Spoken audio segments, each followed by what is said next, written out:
அனைவருக்கும் வணக்கம்.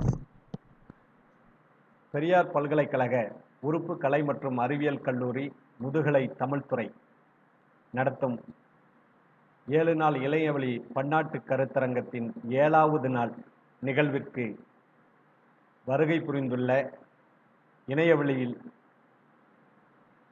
இருக்கின்ற உங்கள் அனைவரையும் வருக வருக என வரவேற்கின்றேன். இந்த 7 நாள் கருத்தரங்கத்திற்கு எங்களுக்கு முழு ஒத்துழைப்பு கொடுத்து எல்லாவிதமான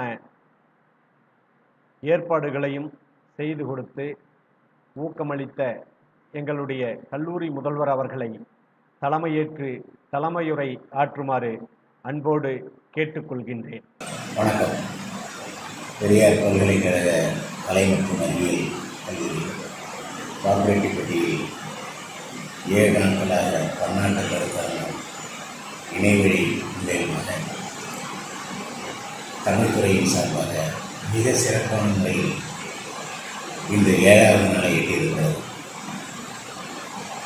இந்த பேரிடர் காலத்திலும் கூட எங்கள் கல்லூரியில் தமிழ்துறை தன்னுடைய நிலைப்பாட்டை எடுத்துச் சென்று தமிழ் எந்த இடத்திலும் தொய்வில்லாமல் தன் பயணத்தை தொடங்கும்.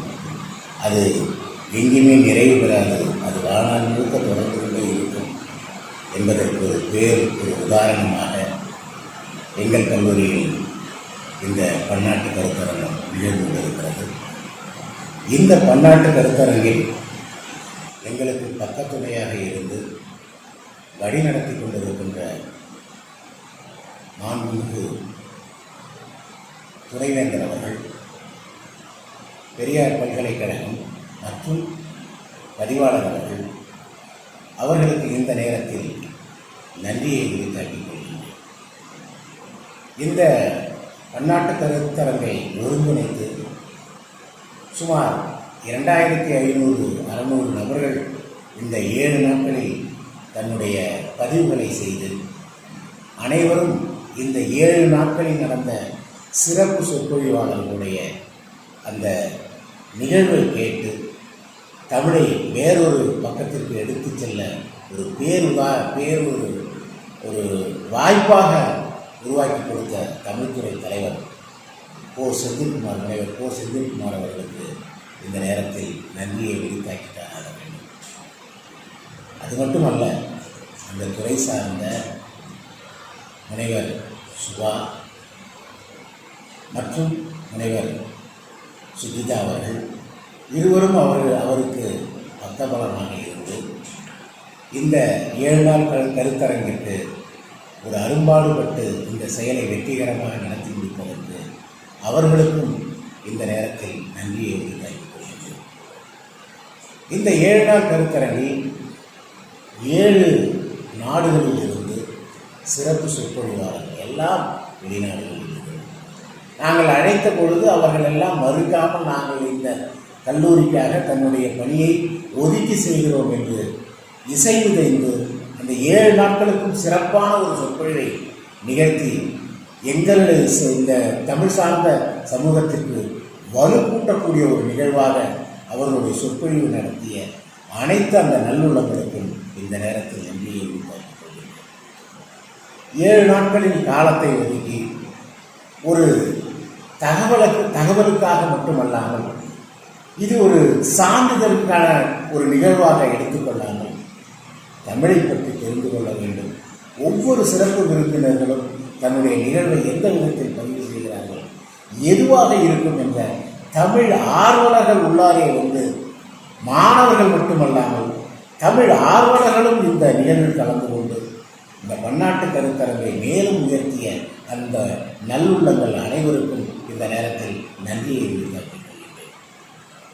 இந்த நிகழ்வு எங்கள் கல்லூரியில் சார்பாக இணைவழி மூலியமாக நடத்தி இந்த கல்லூரியை மேலும் ஒரு உயரத்திற்கு எடுத்து சென்ற தமிழ்துறைக்கு ஒட்டுமொத்த நன்றியை இந்த நேரத்தில் உரித்தாக்கிக் கொண்டு இந்த நிகழ்வு வெற்றி பெற்றமைக்கும் நான் வணங்கக்கூடிய அரைப்பொருள் வள்ளலார் அவர்கள் தமிழை முன்னிலைப்படுத்தி தன்னுடைய அனைத்து விதமான செயல்களையும் எடுத்து கூறிய வள்ளலாரினுடைய வழியை பின்பற்றுவோம் என்ற ஒரு காரணத்தினால் இந்த நிகழ்வை அவர்கள் ஆசியுடன் நல்ல விதமாக முடித்து கொடுத்த அனைத்து நல்லவர்களுக்கும் இந்த நேரத்தில் நன்றியை தெரிவித்துக் கொள்கிறேன். நன்றி, வணக்கம். இது நாள் வரையில் என்னை பேர்மிக பாதுகாத்து வளர்த்த என் தாய் தந்தையருக்கும் என் தமிழ் மொழிக்கும் என் ஆசிரியருக்கும் முதற்கண் வணக்கத்தினை உரித்தாக்கிக் கொள்கிறேன்.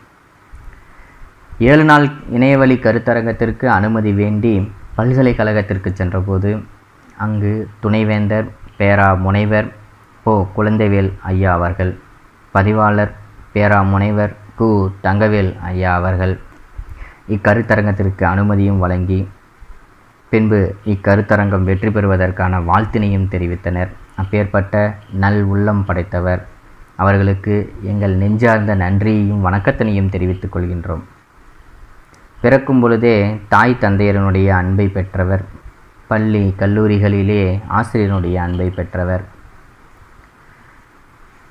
பிறருக்கு உதவி புரிகின்ற காரணத்தினால் அவர் வணங்கும் வள்ளலாரினுடைய அன்பை பெற்றவர், ஆசிரியராக மாணவர்களினுடைய அன்பை பெற்றவர்.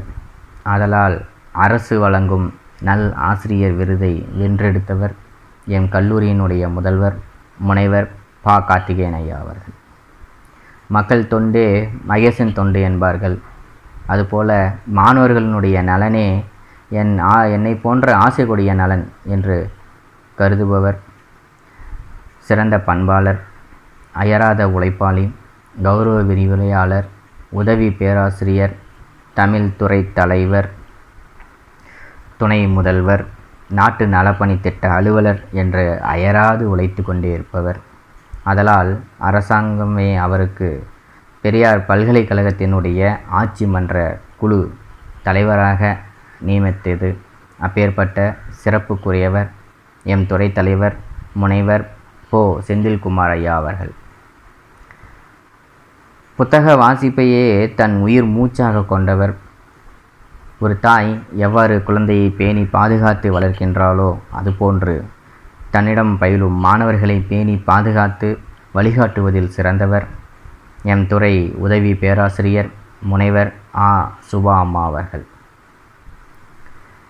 பெரும்பாலும் மௌனமாகவே இருப்பர், சிறு புன்னகை மட்டுமே சிந்துபவர். பேசுகின்ற இரு வார்த்தைகளில் கூட பல அர்த்தங்களை பொதிந்து காட்டுபவர்.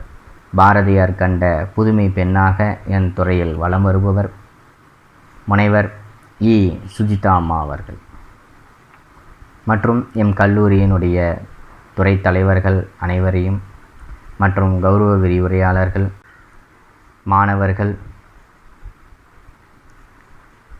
7 நாள் கருத்தரங்கத்திற்கு தொடர்ந்து ஆதரவளித்து கொண்டிருக்கக்கூடிய, தற்பொழுது இணைப்பில் இணைந்திருக்கக்கூடிய அனைவரையும் வருக வருக என வரவேற்பதில் பெரும் மகிழ்ச்சி கொள்கின்றோம். 7ஆம் நாளின் சிறப்பு விருந்தினர் 1968 புதுவையிலே பிறந்தவர். இளங்கலை முதுகலை இரண்டையும் சென்னை பல்கலைக்கழகத்திலே பயின்றவர். தமிழ் நவீன நாடகங்கள் என்னும் தலைப்பில் முனைவர் பட்டத்தினை புதுவை பல்கலைக்கழகத்திலே பெற்றவர். 15 ஆண்டுகள் உதவி பேராசிரியராக பணியாற்றியவர். ஜெயா கல்லூரி, SRM கல்லூரி, புது கல்லூரி மற்றும் 2006ஆம் ஆண்டிலிருந்து புதுவை பல்கலைக்கழகத்தில் இன்று வரை பணியாற்றி கொண்டிருப்பவர். தமிழனுடைய வளர்ச்சிக்கு என்னுடைய பங்கும் இருக்க வேண்டும் என்று பல நூல்களை எழுதி வெளியிட்டவர். கைரேகை கொடியில் கனவு பூ, கவிதையின் அழியா காதல், கலையும் போராட்டமும், வாழ்விலிருந்து கண்விழிக்கும் சொற்கள் என இவர் இயற்றி நூல்களாகும். எஸ்போவின் முன்னீடுகள், தம்பி நான் எது செய்வேனடா என்ற நூல்களுக்கு இவர் பதிப்பாசிரியராகவும் இருந்திருக்கின்றார். மலர்கள் விட்டு சென்ற வெற்றிடத்தில் என்னும் கொரிய கவிதையை இவர் தமிழில் மொழிபெயர்த்திருக்கின்றார். கவிமுகில் அறக்கட்டளை மற்றும் விழிகள் பதிப்பகம் இணைந்து மாநில அளவில் சிறந்த திறனாய்வாளருக்கான கவி பேரருவி ஈரோடு தமிழன்பன் விருது 2014 வழங்கியது. உலக தமிழ் செம்மொழி மாநாடு கோவையில் அனைத்து உலக அளவில் சிறந்த தமிழ் கவிதை என்ற விருதை 2010 வழங்கியது.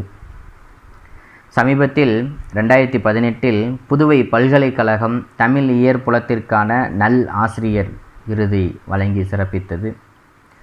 இவர் 50ற்கும் மேற்பட்ட கருத்தரங்க கட்டுரைகளை எழுதி வெளியிட்டிருக்கின்றார். 4 தங்கப் பதக்கங்களையும் வென்றிருக்கின்றார். அப்பேற்பட்ட சிறப்புக்குரியவர் நம் சிறப்பு விருந்தினர் முனைவர் ப. ரவிக்குமார் ஐயா அவர்கள். இவர் மென்மேலும் பல நூல்களை எழுதி பல விருதுகளை பெற வேண்டும் என்று இறைவனை வேண்டிக் கொண்டு ஐயா அவர்களை சிறப்புரை வழங்குமாறு அன்போடு அழைக்கின்றோம். நன்றி. அனைவருக்கும் வணக்கம். இந்த நிகழ்வில் நான் கலந்து கொண்டதற்கு மிக முக்கியமான முதன்மையான காரணம் என்னுடைய அருமை நண்பர் தமிழ்துறை தலைவர் செந்தில்குமார் அவர்கள். செந்தில்குமாருடைய அன்பு மட்டுமே என்னை இங்கே அழைத்து வந்தது என்பதை இங்கே பதிவு செய்ய விரும்புகிறேன். இந்த நிகழ்வை மிக சிறப்பாக நடத்துவதற்கு அனுமதி அளித்த முதல்வர் அவர்களுக்கும் தமிழ்துறையை சார்ந்த பேராசிரியர் பெருமக்களுக்கும் அதேபோல் இந்த நிகழ்வை கண்டு களிக்கின்ற ஆயிரக்கணக்கான வாசகர்களுக்கும் பேராசிரியர் பெருமக்களுக்கும் ஆய்வாளர்களுக்கும் மாணவர்களுக்கும் என்னுடைய முதற்கண் வணக்கத்தை தெரிவித்துக் கொள்கின்றேன்.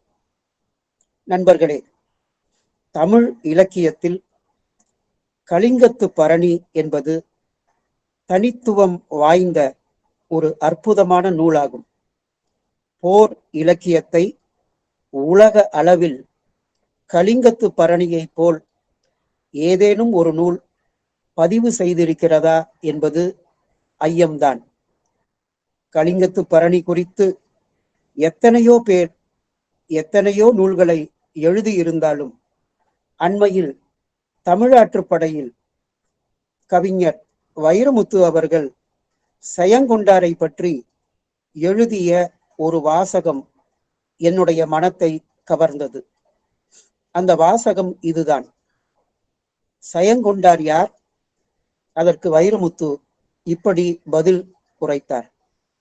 களம் பாடியவன், வீர வளம் பாடியவன், சோழர் குளம் பாடியவன், காளி தலம் பாடியவன், பெண்ணின் நலம் பாடியவன், பகைவர் புலம் பாடியவன், குருதி குளம் பாடியவன், பாலை நிலம் பாடியவன், சொல்லில் சிலம்பாடியவன் என்பது வைரமுத்துவுடைய பதிவு. இதை விட செயங்கொண்டாரை சிறப்பாக வேறு யாரும் பதிவு செய்து விட முடியாது என்று உறுதியாக நம்புகிறேன். கலிங்கத்து பரணி என்பது என்ன? உங்கள் எல்லோருக்குமே தெரியும்.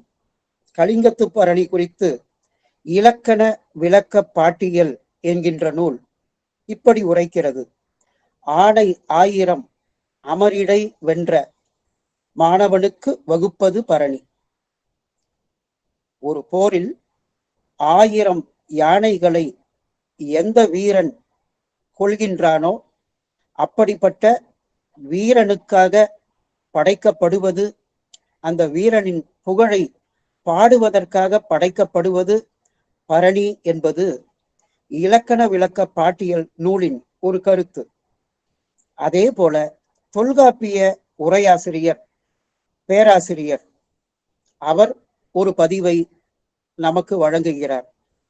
காடு கெழு செல்விக்கு பரணி நாளில் கூழும் துணங்கையும் கொடுத்து வழிபடுவது ஒரு மரபு என்கின்றார் பேராசிரியர்.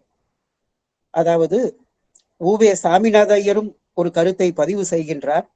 பரணி என்பது ஒரு நட்சத்திரம். தமிழில் சொல்வதாக இருந்தால் அது ஒரு நாள் விண்மீன். அது போர்க்கடவுளான கொற்றவை. அந்த கொற்றவைக்கு படையல் இடுவது, வெற்றி கொண்டாட்டத்தை இந்த பரணியின் மூலமாக இந்த நாளில் அந்த கொற்றவைக்கு படையலிட்டு கொண்டாடுவது என்றும் ஒரு கருத்து உண்டு. எனவே பரணி என்பதற்கு நட்சத்திரம் என்பது ஒரு பொருள். இன்னொரு பொருள் ஆணை ஆயிரம் அமரிடை வென்றவனுக்கு பாடப்படுவது என்றும் இன்னொரு பொருள்.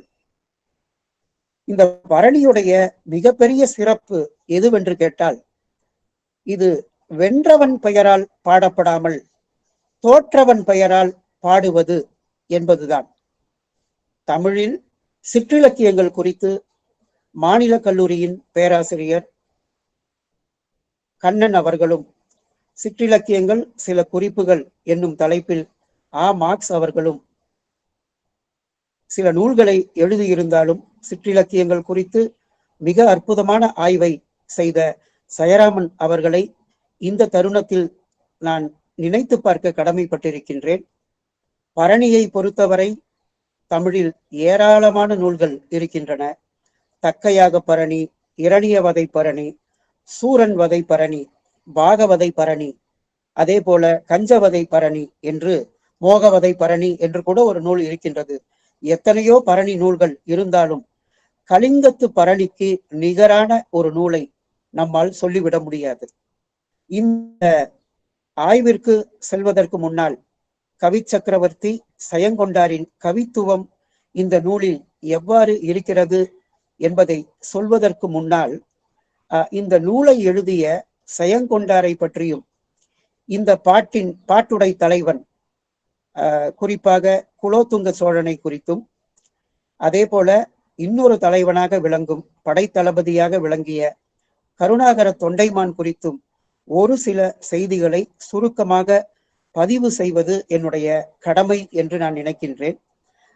தென் தமிழ் தெய்வ பரணி என்று பாராட்டப்பட்ட இந்த பரணி நூலை குலோத்துங்க சோழனின் அவைக்கள புலவராக விளங்கிய சயங்கொண்டார் இயற்றினார் என்பது நமக்கெல்லாம் தெரியும். ஆனால் அந்த சயங்கொண்டார் அவர் எந்த ஊரை, எந்த நாட்டை சார்ந்தவர் என்பதையெல்லாம் உறுதியாக வரையறுத்து விட முடியாது என்று ஆய்வாளர்கள் குறிப்பிடுகின்றனர்.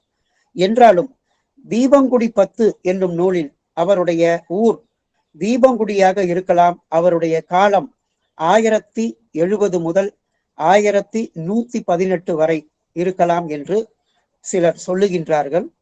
அதே போல சொக்கநாத புலவர் என்ற அந்த புலவர் பரணிக்கொரு சயங்கொண்டான் என்று அந்த ஒரு தலைப்பு மட்டுமே போதும், அந்த ஒரு வார்த்தை மட்டுமே போதும் சயங்கொண்டாருடைய புகழை பரப்புவதற்கு. அந்த ஒரு வார்த்தை போதும் என்று நான் நினைக்கின்றேன்.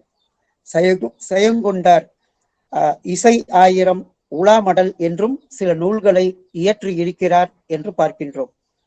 இந்த நூலுடைய பாட்டுடை தலைவன் என்று நீங்கள் கருதினாலும் சரி, அல்லது நாட்டுடை தலைவன் என்று நீங்கள் கருதினாலும் சரி, குலோத்துங்க சோழனுடைய காலம் 1070 முதல் 1120 வரை, ஏறத்தாழ 50 ஆண்டுகள் அவனுடைய காலம்.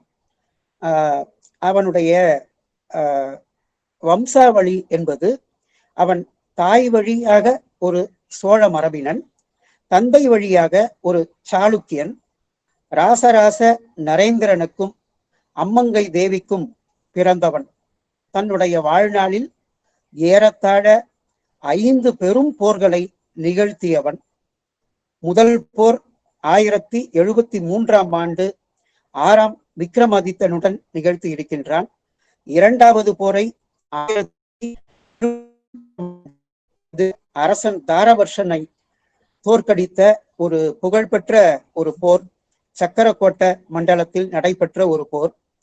அதே போல 1081 ஆண்டு பாண்டியர் ஐவரை வென்றான் என்றும் பார்க்கின்றோம்.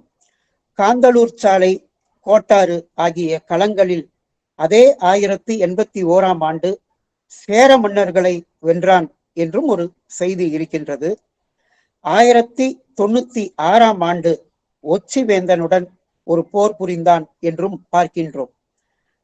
ஆனால் இந்த நூல், கலிங்கத்து பரணி என்ற நூலில், அதற்கு இந்த நூலுக்கு காரணமான ஒரு போர் அது நடைபெற்றது 1012 ஆண்டு என்று வரலாற்று ஆசிரியர்கள் வரையறை செய்கின்றார்கள்.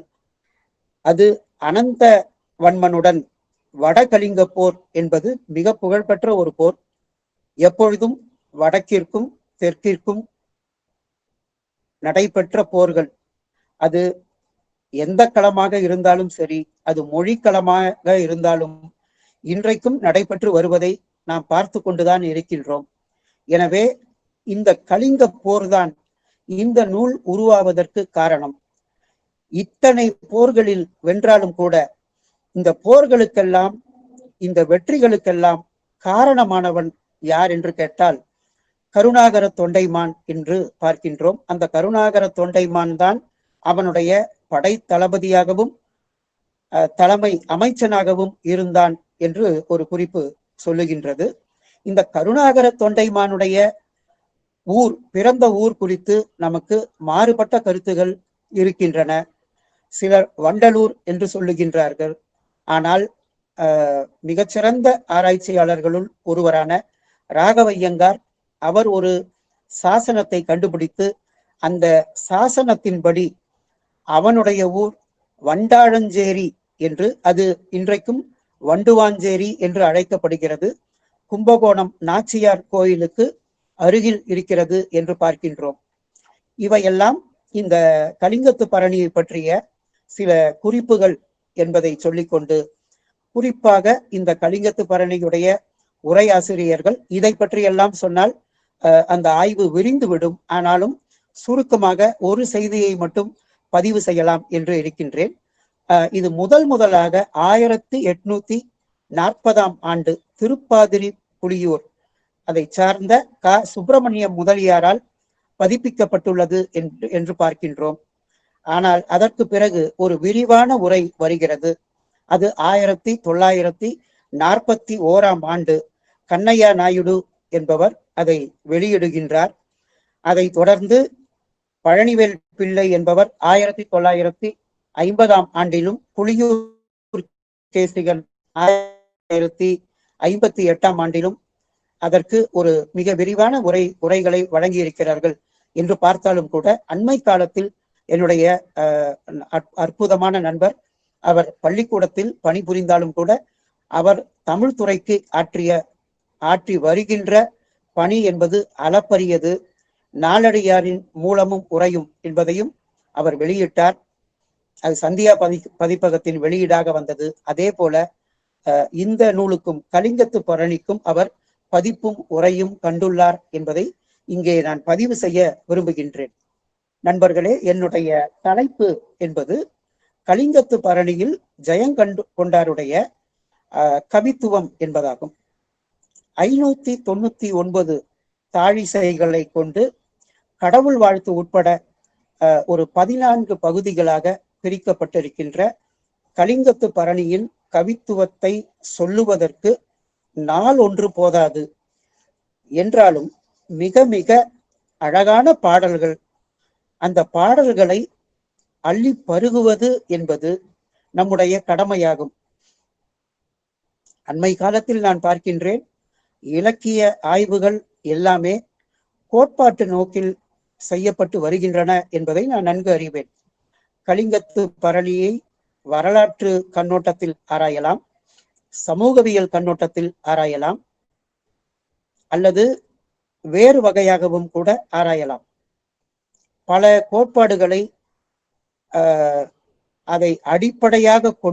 கோட்பாடுகளை அடிப்படையாக கொண்டு இலக்கியத்தை ஆராய்வதில் தவறில்லை. அப்படித்தான் ஒரு ஆராய்ச்சி மேற்கொள்ளப்பட வேண்டும். ஆனால் டிகேஎஸ்சிக்கு பிறகு பின்னால் வந்த திறனாய்வாளர்கள் டிகேசியுடைய அந்த ரசனை முறை திறனாய்வை விட்டுவிட்டார்களோ, அதை அவர்கள் இப்பொழுது பின்பற்றவில்லையோ என்கின்ற ஒரு கருத்து எப்பொழுதும் என்னிடம் உண்டு. எனவேதான் நான் ஆய்வு மாணவர்களுக்கும் பேராசிரிய பெருமக்களுக்கும் நான் அவர்களுடைய தாழ் பணிந்து கேட்டுக்கொள்வது இதுதான். கலிங்கத்து பரணி அந்த நூலுக்கு ஒப்பான போர் இலக்கியம் என்பது தமிழில் இல்லவே இல்லை என்று சொல்லலாம். கற்பனை வளத்தில், உவமைகளை கையாள்வதில், காட்சிப்படுத்துவதில், கண்டிப்பாக கம்பனுக்கு இணையானவர் கவி சக்கரவர்த்தி ஜெயங்கொண்டார் என்பதில் எல்லளவும் ஐயமில்லை. இந்த கலிங்கத்து பரணியுடைய அந்த பாடல்களுக்குள் செல்வதற்கு முன்னால் 599 தாழிசைகளையும் கலித்தாழிசையால் பெரும்பாலும் இது எழுதப்பட்டாலும் கூட அத்தனையும் கூறுவது இயலாத காரியம். எனவே அதனுடைய அமைப்பு, அந்த அமைப்பை நான் ஒரு 14 பகுதிகள் அதை சொல்லிவிட்டு ஒவ்வொரு பாடலாக எவ்வாறு சுவைக்க வேண்டும் என்பதற்குள் நான் செல்லுகின்றேன். கடவுள் வாழ்த்து, கடை திறப்பு, காடு பாடியது, கோயில் பாடியது, தேவியை பாடியது, பேய்களை பாடியது, இந்திரசாலம், ராச பாரம்பரியம், பேய் முறைப்பாடு, அவதாரம், காளிக்கு கூலி கூறியது, போர் பாடியது, களம் பாடியது, கூழடுதல் என்று இதுதான் பரணி இலக்கியத்துடைய அமைப்பு. செயங்கொண்டார் ஒரு போர் இலக்கியத்திற்குள் செல்வதற்கு முன்னால் அவருக்கு நன்றாக தெரியும், புற இலக்கியத்தை நாம் செய்கிறோம் என்று தெரிந்தும் கூட அதை மிக மிக அற்புதமாக கடை திறப்போடு தொடங்குகின்றார். நான் கடவுள் வாழ்த்துக்குள் செல்லவில்லை, ஆனால் அதை பற்றிய ஒரு குறிப்பை மட்டும் சொல்லுகின்றேன். கடவுள் வாழ்த்தில் உமாதேவனை மன்னிக்க வேண்டும், உமாதேவனை அதாவது சிவபெருமானை, அதே போல திருமாலை, நான்முகனை, கதிரவனை, ஐங்கரத்தானை அதாவது விநாயகரை, அதற்கு பிறகு முருகனை, கொற்றவையை, சப்த மாதர்களை, இவர்களை எல்லாம் இந்த கடவுள் வாழ்த்தில் எழுதியிருக்கின்ற செயங்கொண்டார் அநேகமாக சைவ மரபை சார்ந்தவராக இருக்க வேண்டும் என்பது என்னுடைய துணிவு. ஏனென்றால் அவர் இந்த பாடலின் இடையில் ஒரு இடத்தில் புத்த பேய்களையும் சமண பேய்களையும் அவர் கேலி செய்வதை, கிண்டல் அடிப்பதை பார்க்கின்றோம். எனவே கண்டிப்பாக அவர் பௌத்த சமயத்தை சார்ந்தவராகவோ சமண சமயத்தை சார்ந்தவராகவோ இருப்பதற்கு வாய்ப்பில்லை. கடவுள் வாழ்த்தை பாடிய செயங்கொண்டார் நேரடியாக அந்த களத்திற்குள் சென்று இருக்கலாம். இந்த கலிங்கத்து பரணியை பற்றி உங்களுக்கு தெரியும். இந்த ஒரு போர், அந்த போரை வேண்டி பேய்கள் எல்லாம் காளியிடம் முறையிடுகின்றன. அந்த பேய்கள் எல்லாம் கடும் பசியில் இருக்கின்றன. தங்களுடைய உடலில் உள்ள தசைகளை எல்லாம் இழந்து விட்டு எலும்பும் தோலுமாக இருக்கின்ற அந்த பேய்கள் காளியிடம் ஒரு போருக்கு முறையிடுகின்றன. எனவே கலிங்கத்து போர் தொடங்குகின்றது. அந்த போர் எவ்வாறு தொடங்கப்பெற்றது, குலோத்துங்க சோழனுடைய பரம்பரை என்ன, இதையெல்லாம் சொல்லுகின்ற இலக்கியம்தான் கலிங்கத்து பரணி என்பது உங்களுக்கெல்லாம் தெரியும். ஆனாலும் இது நேரடியாக பேய்களை பற்றிய வர்ணனையுடனோ காளி தேவியை பற்றிய வர்ணனையுடனோ தொடங்காமல் கடை திறப்பு என்கின்ற அந்த பகுதியில் மிக மிக அற்புதமான பாடல்களை எல்லாம் செயங்கொண்டார் இந்த கலிங்கத்து பரணியில் எழுதி இருக்கின்றார் என்பதை பார்க்கின்றோம். அதில் சில பாடல்கள் குறித்து நான் இங்கே குறிப்பிட விரும்புகின்றேன். களவி களியின் மயக்கத்தே களை போய் அகல கலைமதியின் நிலவை துகில் என்று எடுத்து உடுப்பீர் நீல் பொன் கபாடம் திறமினோ என்பது ஒரு பாடல். போர்க்களத்தில் இருந்து வீரர்கள் எல்லோரும் திரும்புகிறார்கள். ஆனால் அந்த வீரர்களிடம் ஊடல் கொண்டு அந்த வீரர்களுடைய மனைவிமார்கள் கதவுகளை அடைத்து விட்டார்கள். ஆனால் அந்த ஊடல் பொய்யானது. அப்படிப்பட்ட அந்த பெண்களிடம் கதவுகளை திறக்கச் சொல்லி இந்த வீரர்கள் எல்லாம் மன்றாடுகிறார்கள். இதுதான் கடை திறப்பின் உள்ளடக்கம். ஆனால் அந்த அழகு, இவர்கள் என்னவெல்லாம் சொல்லி அந்த கதவுகளை திறக்க வேண்டும் என்று மன்றாடுகிறார்கள் என்பதை பல பாடல்களில் கற்பனையில் அற்புதமாக வர்ணித்துள்ளார் செயங்கொண்டார். அதாவது அவர்கள் நினைவூட்டுகிறார்கள். களவி களியின் மயக்கத்தை, களவி தெரியும் உங்களுக்கு, அந்த புணர்ச்சியின் பொழுது ஒரு மயக்கத்தில் தங்களுடைய ஆடைகளை இழந்து இருக்கிறார்கள். அந்த பெண்கள் நடு இரவில் ஆடைகளை எடுத்து உடுத்த வேண்டும் என்று அந்த ஆடைகளை தேடுகிறார்கள். தேடும் பொழுது அந்த கலவியின் மயக்கத்தில் அவர்கள் ஆடை என்று அவர்கள் கைப்பற்ற நினைப்பது நிலவை. அது கலைமதியின் நிலவை என்கிறார் செயங்கொண்டார். கவியரசர் கண்ணதாசன் ஒரு திரைப்பட பாடலில் இப்படி சொல்லுவார்: ஆடை இதுவென நிலவினை எடுக்கும் ஆனந்த மயக்கம். கண்ணதாசனுக்கு இந்த கற்பனையை கடன் கொடுத்தது செயங்கொண்டார் என்று பார்க்கின்றோம். இதுதான் ஆடை என்று நிலவினை எடுக்கப் போகின்றார்கள் என்கின்ற அந்த கற்பனையில்தான் எவ்வளவு அழகு! அந்த ஒரு கற்பனை மட்டுமா? இன்னும் பல பாடல்கள். ஓரிடத்தில், அதாவது ஒரு இரவு முழுவதும் அந்த பெண்கள் தங்களுடைய கணவன் வரமாட்டார்களா என்று காத்து கிடக்கிறார்கள். வருகிறார்கள், வந்து கதவை திறக்கிறார்கள். திறந்தவுடன் எதிரில் கணவன் இல்லை என்ற ஒரு ஏமாற்றம். மறுபடியும் கதவை அடைக்கிறார்கள், உள்ளே செல்கிறார்கள், மறுபடியும் கதவை திறக்கிறார்கள்.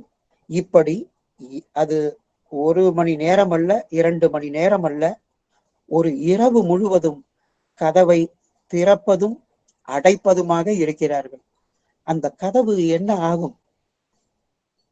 இப்படி சொல்லுகிறார் ஜெயங்கொண்டார்: வருவார் கொழுனர் என திறந்தும் வாரார் கொழுனர் என அடைத்தும் திருகும் குடுமி, அந்த ஸ்க்ரூ இருக்கு இல்லைங்களா, திருகும் குடுமி விடியளவும், விடுகின்ற அளவுக்கு தேயும் கபாடம். கபாடம் என்றால் கதவு.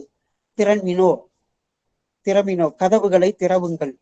இப்படித்தானே கணவன் வருவான் என்றும் கணவன் வரவில்லை என்றும், அது கதவை திறந்தும் அடைத்தும் அவர்களுடைய பாடுகள் எப்படி இருந்தன அந்த இரவு முழுவதும். அவர்களுடைய பாடுகள் கிடக்கட்டும், அந்த கதவு என்ன பாடுபட்டிருக்கும் என்ற அந்த கற்பனைக்கு நிகராக வேறு ஒரு கற்பனையை சொல்ல முடியுமா? கடை திறப்பில் இன்னொரு காட்சி, இன்னும் அற்புதமான ஒரு கற்பனை. இந்த வீரர்கள் ஏற்கனவே இதையெல்லாம் சொல்லி சொல்லி சொல்லி அந்த பெண்களுக்கு அந்த கலவியை நினைவுபடுத்தி, அப்படிப்பட்ட கலவி வேண்டும் என்பதற்காக கதவை திறவுங்கள் என்று சொல்லுகிறார்கள். அப்பொழுது ஒரு முறை என்ன நடந்தது? இந்த வீரர்கள் அல்லது அந்த கணவன்மார்கள் அந்த பெண்களுடைய சேலைகளை பற்றி இழுக்கிறார்கள். இழுக்கும் பொழுது அந்த ஒரு பெண் சொல்லுகின்றாள், இந்த சேலையை பற்றி இழுக்காதே, இதை விட்டு விடு, விடுமின் என்று சொல்லுகின்றாள். ஆனால் அப்படி விட்டுவிடு என்று சொன்னாலும் கூட அதே இடத்திலேயே இருக்கிறார்.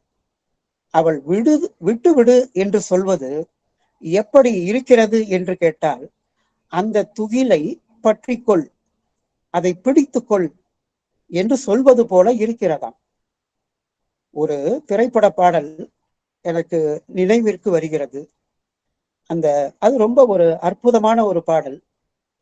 காதல் வந்ததும் கண்ணியின் உள்ளம் காதலை யாருக்கும் சொல்வதில்லை, புத்தகம் மூடிய மயில் இறகாக புத்தியில் மறைப்பால் தெரிவதில்லை என்று தொடங்குகின்ற ஒரு பாடல். அந்த பாடல் இப்படித்தான் முடியும்: போ என்னும் வார்த்தையால் வா என்கிறாய். உன்னுடைய வார்த்தை போ என்று சொல்லுகிறது, ஆனால் அது போ என்று சொல்லவில்லை, அது போ என்று சொல்வது போல, வா என்று சொல்வது போல இருக்கிறது என்று கற்பனை செய்கிறார் வைரமுத்து. ஆனால் இது நேரடி தாக்கமா அல்லது மறைமுக தாக்கமா என்று தெரியவில்லை. செயங்கொண்டார் அதற்கு முன்பாக எழுதுகின்றார், இப்படி எழுதுகிறார்: விடுமின் எங்கள் துகில் விடுமின் என்று முனி வெகுளி மென் குதலை. குதலை என்றால் ஒரு மழலை சொல்லை பேசுகின்ற அந்த பெண்கள், மென்மையாக பேசுகின்ற இந்த ஒரு மழலையோடு பேசுகின்றார்கள். அது எப்படி இருக்கிறதாம்? துகிலினை பிடிமின் என்ற பொருள் விளைய நின்று அருள் செய்ய என்று பாடுகின்றார் ஜெயங்கொண்டார்.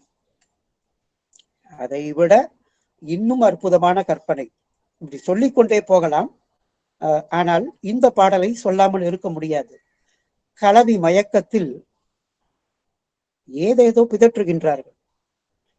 இந்த கடை திறப்பை ஜெயங்கொண்டார் எரோட்டிக்காக எழுதுகின்ற, இந்த பால் உணர்வு மிகுதியாக இருக்கின்ற இந்த பாடல்களை எல்லாம் ஏன் இப்படி எழுதுகின்றார் என்று நான் கற்பனை செய்தேன். ஆனால் அதற்கு காரணம் ஒன்று உண்டு.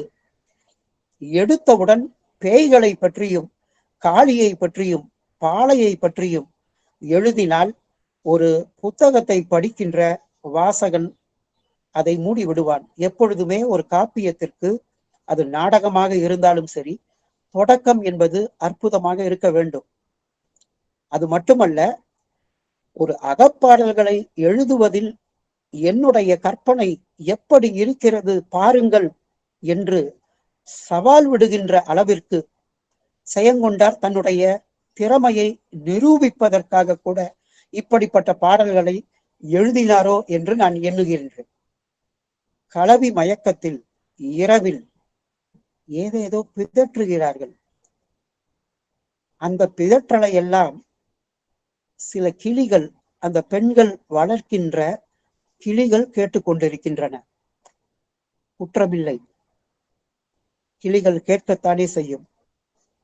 ஆனால் கேட்டு சும்மா இருந்தால் பரவாயில்லை. இரவு என்பது ரகசியமானது, உறவும் ரகசியமானது, அந்தரங்கமானது. இந்த இரவில் இருக்கின்ற முத்த சத்தத்தை, யுத்தத்திற்கு முன்னால் ஒரு முத்த யுத்தத்தை நடத்துகின்றார் என்று கூட சொல்லலாம். இந்த முத்த சத்தத்தை அந்த கிளிகள், அந்த முத்த சத்தத்தின் ஊடாக என்னவெல்லாம் பிதற்றுகிறார்கள் என்பதை காலையில் அந்த கிளிகள் பேச தொடங்குகின்றன. அப்படி பேச தொடங்கும் போது இந்த பெண்கள் அதை பொத்துகின்றார்கள். ஐயோ பேசாதே, வெட்கப்பட்டு இப்படியெல்லாம் பேசாதே என்று அவர்கள் வாய் மூடுகின்ற அந்த ஒரு காட்சி. நேய கலவி மயக்கத்தே நிகழ்ந்த மொழியை கிளி உரைப்ப, எவ்வளவு அழகாக பேசுகின்றார். நிகழ்ந்த மொழி, அந்த மொழியை கிளி உரைப்ப, வாயை புதைக்கும் மடநல்லீர் மணிப்பொன் கபாடம் திறன்மினோ. வாயை புதைத்து அந்த கிளிகளுடைய வாயை புதைக்கின்றார்கள் என்று ஒரு கற்பனை. எவ்வளவு அழகான கற்பனை என்று பாருங்கள். இன்னொரு கற்பனையை சொல்லுகின்றேன். கற்பனைக்கு அளவே இல்லை. 1000 அமரிடை வென்றவன் என்பதற்காக பாடப்பட்டதுதான். ஆனால் 599 தாழிசையில் 1000 கற்பனைகள், விண்ணில் சிறகடிக்கின்ற கற்பனைகள், அற்புதமான கற்பனைகளை எப்படி ஜெயங்கொண்டார் எழுதியிருக்கின்றார் என்று எண்ணும் பொழுதெல்லாம் வியப்பு மேலிடுகின்றது. இன்னொரு இடம், அது மிக அழகான இடம். அதாவது பெண்களுடைய மார்பகங்கள், தனங்கள், அந்த தனங்கள் பெருத்து இருக்கின்றன. ஆனால் அவர்களுடைய இடையோ மென்மையாக இருக்கின்றன. அந்த இடையுடன் தான், அந்த கொடி இடையுடன் தான் அந்த தனங்களை தாங்கிக் கொண்டு அவர்கள் மென்மையாக நடக்க வேண்டும். அப்படி நடக்கும் பொழுது காலில் இருக்கின்ற சிலம்புகள் சத்தம் செய்கின்றன. இது தற்குறிப்பேற்ற அணியாக அந்த சத்தத்தை ஜெயங்கொண்டார் வேறு வகையாக கற்பனை செய்கின்றார்.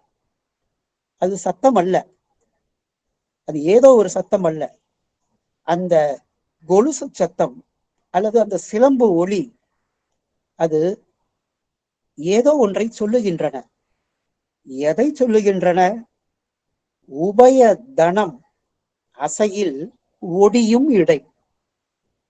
இவர்கள் நடக்கும் பொழுது அது பெருத்த தனம் அல்லவா?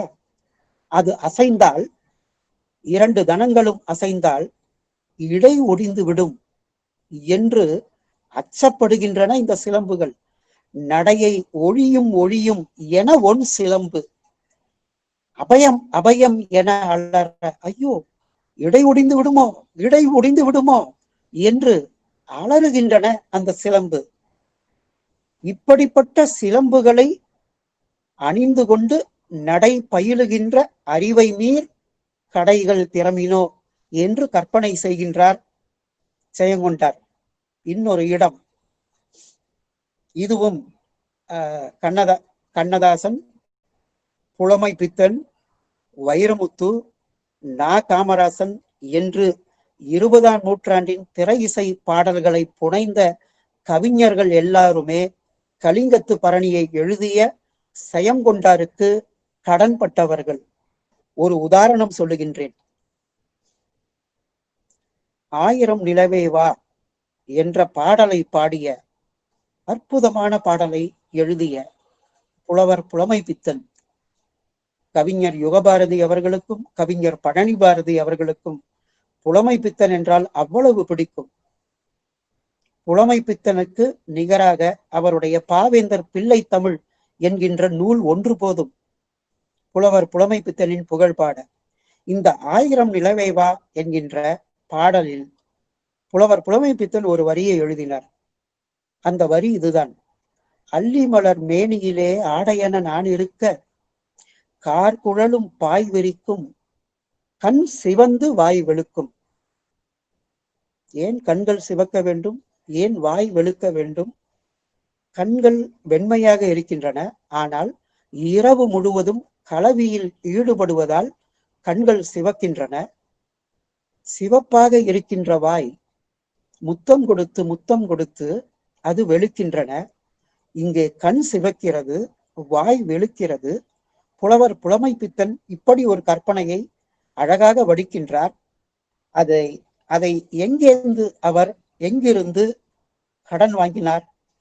வாயின் சிவப்பை விழிவாங்க, மலர்கண் வெளுப்பை வாய் வாங்க, தோய களவி அமுது அளிப்பீர், துங்க கபாடம் திறமினோ என்கின்றார். யார்? புலவர் புலமை பித்தன்.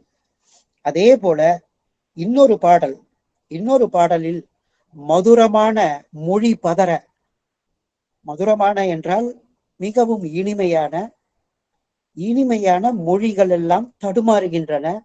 அது இரவு நேரம், இரவில் களவி நேரம். இந்த களவியை பற்றியே 1000 கற்பனைகளை கடை திறப்பில் பாடுகின்றார் ஜெயங்கொண்டார். மதுரமான மொழி பதற, வாள் விழி சிவப்ப, வாய் இதழ் வெளுப்பவே என்று இன்னொரு இடத்திலும் ஜெயங்கொண்டார் பதிவு செய்திருக்கின்றார். ஆனால் இன்னொரு இடம் அதே பாடலில் சொல்லுகின்றார்: அதரபானம் மதுபானம் ஆக. பெண்கள் எல்லாம் குடிப்பவர்கள். ஆச்சரியமாக இல்லையா? பெண்கள் குடிப்பவர்களா? என்ன குடியை அவர்கள் குடித்தார்கள்? அவர்கள் அதரபானம் மதுபானமாக தன்னுடைய கணவனின் அதரத்திலிருந்து பானத்தை பருகுகிறார்கள். அந்த பானம் மதுபானமாக மாறுகிறது. கவியரசர் கண்ணதாசன் ஒரு அற்புதமான திரைப்படத்தில், வசந்த மாளிகை என்ற ஒரு திரைப்படம், அந்த திரைப்படத்தில் ஒரு கற்பனையை செய்தார். அன்னத்தை தொட்ட கைகளினால் மது கிண்ணத்தை இனி நான் தொடமாட்டேன் என்று பாடுகிறான் நாயகன். அன்னத்தை தொட்ட கையில் இனிமேல் நான் மது கிண்ணத்தை, அது சூழலுக்கு ஏற்ற ஒரு பாடல். அந்த தலைவி அவனிடம் சத்தியம் வாங்கிக் கொள்கின்றார், இனி எப்பொழுதும் மது கிண்ணத்தை தொடக்கூடாது என்று. அப்பொழுது எழுதுகிறார் கண்ணதாசன்: அன்னத்தை தொட்ட கைகளினால் மது கிண்ணத்தை இனி நான் தொடமாட்டேன். அது சாதாரண வரி. அதற்கு அவள் பதில் சொல்கின்றாள், பாருங்கள்: கன்னத்தில் இருக்கும் கிண்ணத்தை எடுத்து மது அருந்தாமல் விடமாட்டேன். கன்னத்தில் இருக்கின்ற அந்த கிண்ணத்தை எடுத்து மது அருந்தாமல் விடமாட்டேன். இந்த கற்பனை மிக அழகாக ஜெயங்கொண்டாரில் பதிவாகி இருக்கிறது. அதரபானம் மதுபானம் ஆக அறிவு அழியும் மாதர். அந்த இடத்துல களவியில் எப்பொழுது அறிவு வேலை செய்யும்? அப்படி வேலை செய்தால் அது அறிவும் அல்ல, அறிவு ஒழிய வேண்டும். அந்த இடத்தில் அறிவு வேலை செய்யக்கூடாது. உணர்வால், உயிரால், 2 உயிர்கள், 2 நெஞ்சங்கள் ஒன்றிணைய வேண்டும். அப்படிப்பட்டதுதான் அகப்பாடல். அந்த அகப்பாடலுக்கு ஒரு அற்புதமான விளக்கம்தான் இந்த கடை திறப்பு என்கின்ற ஒரு பகுதி.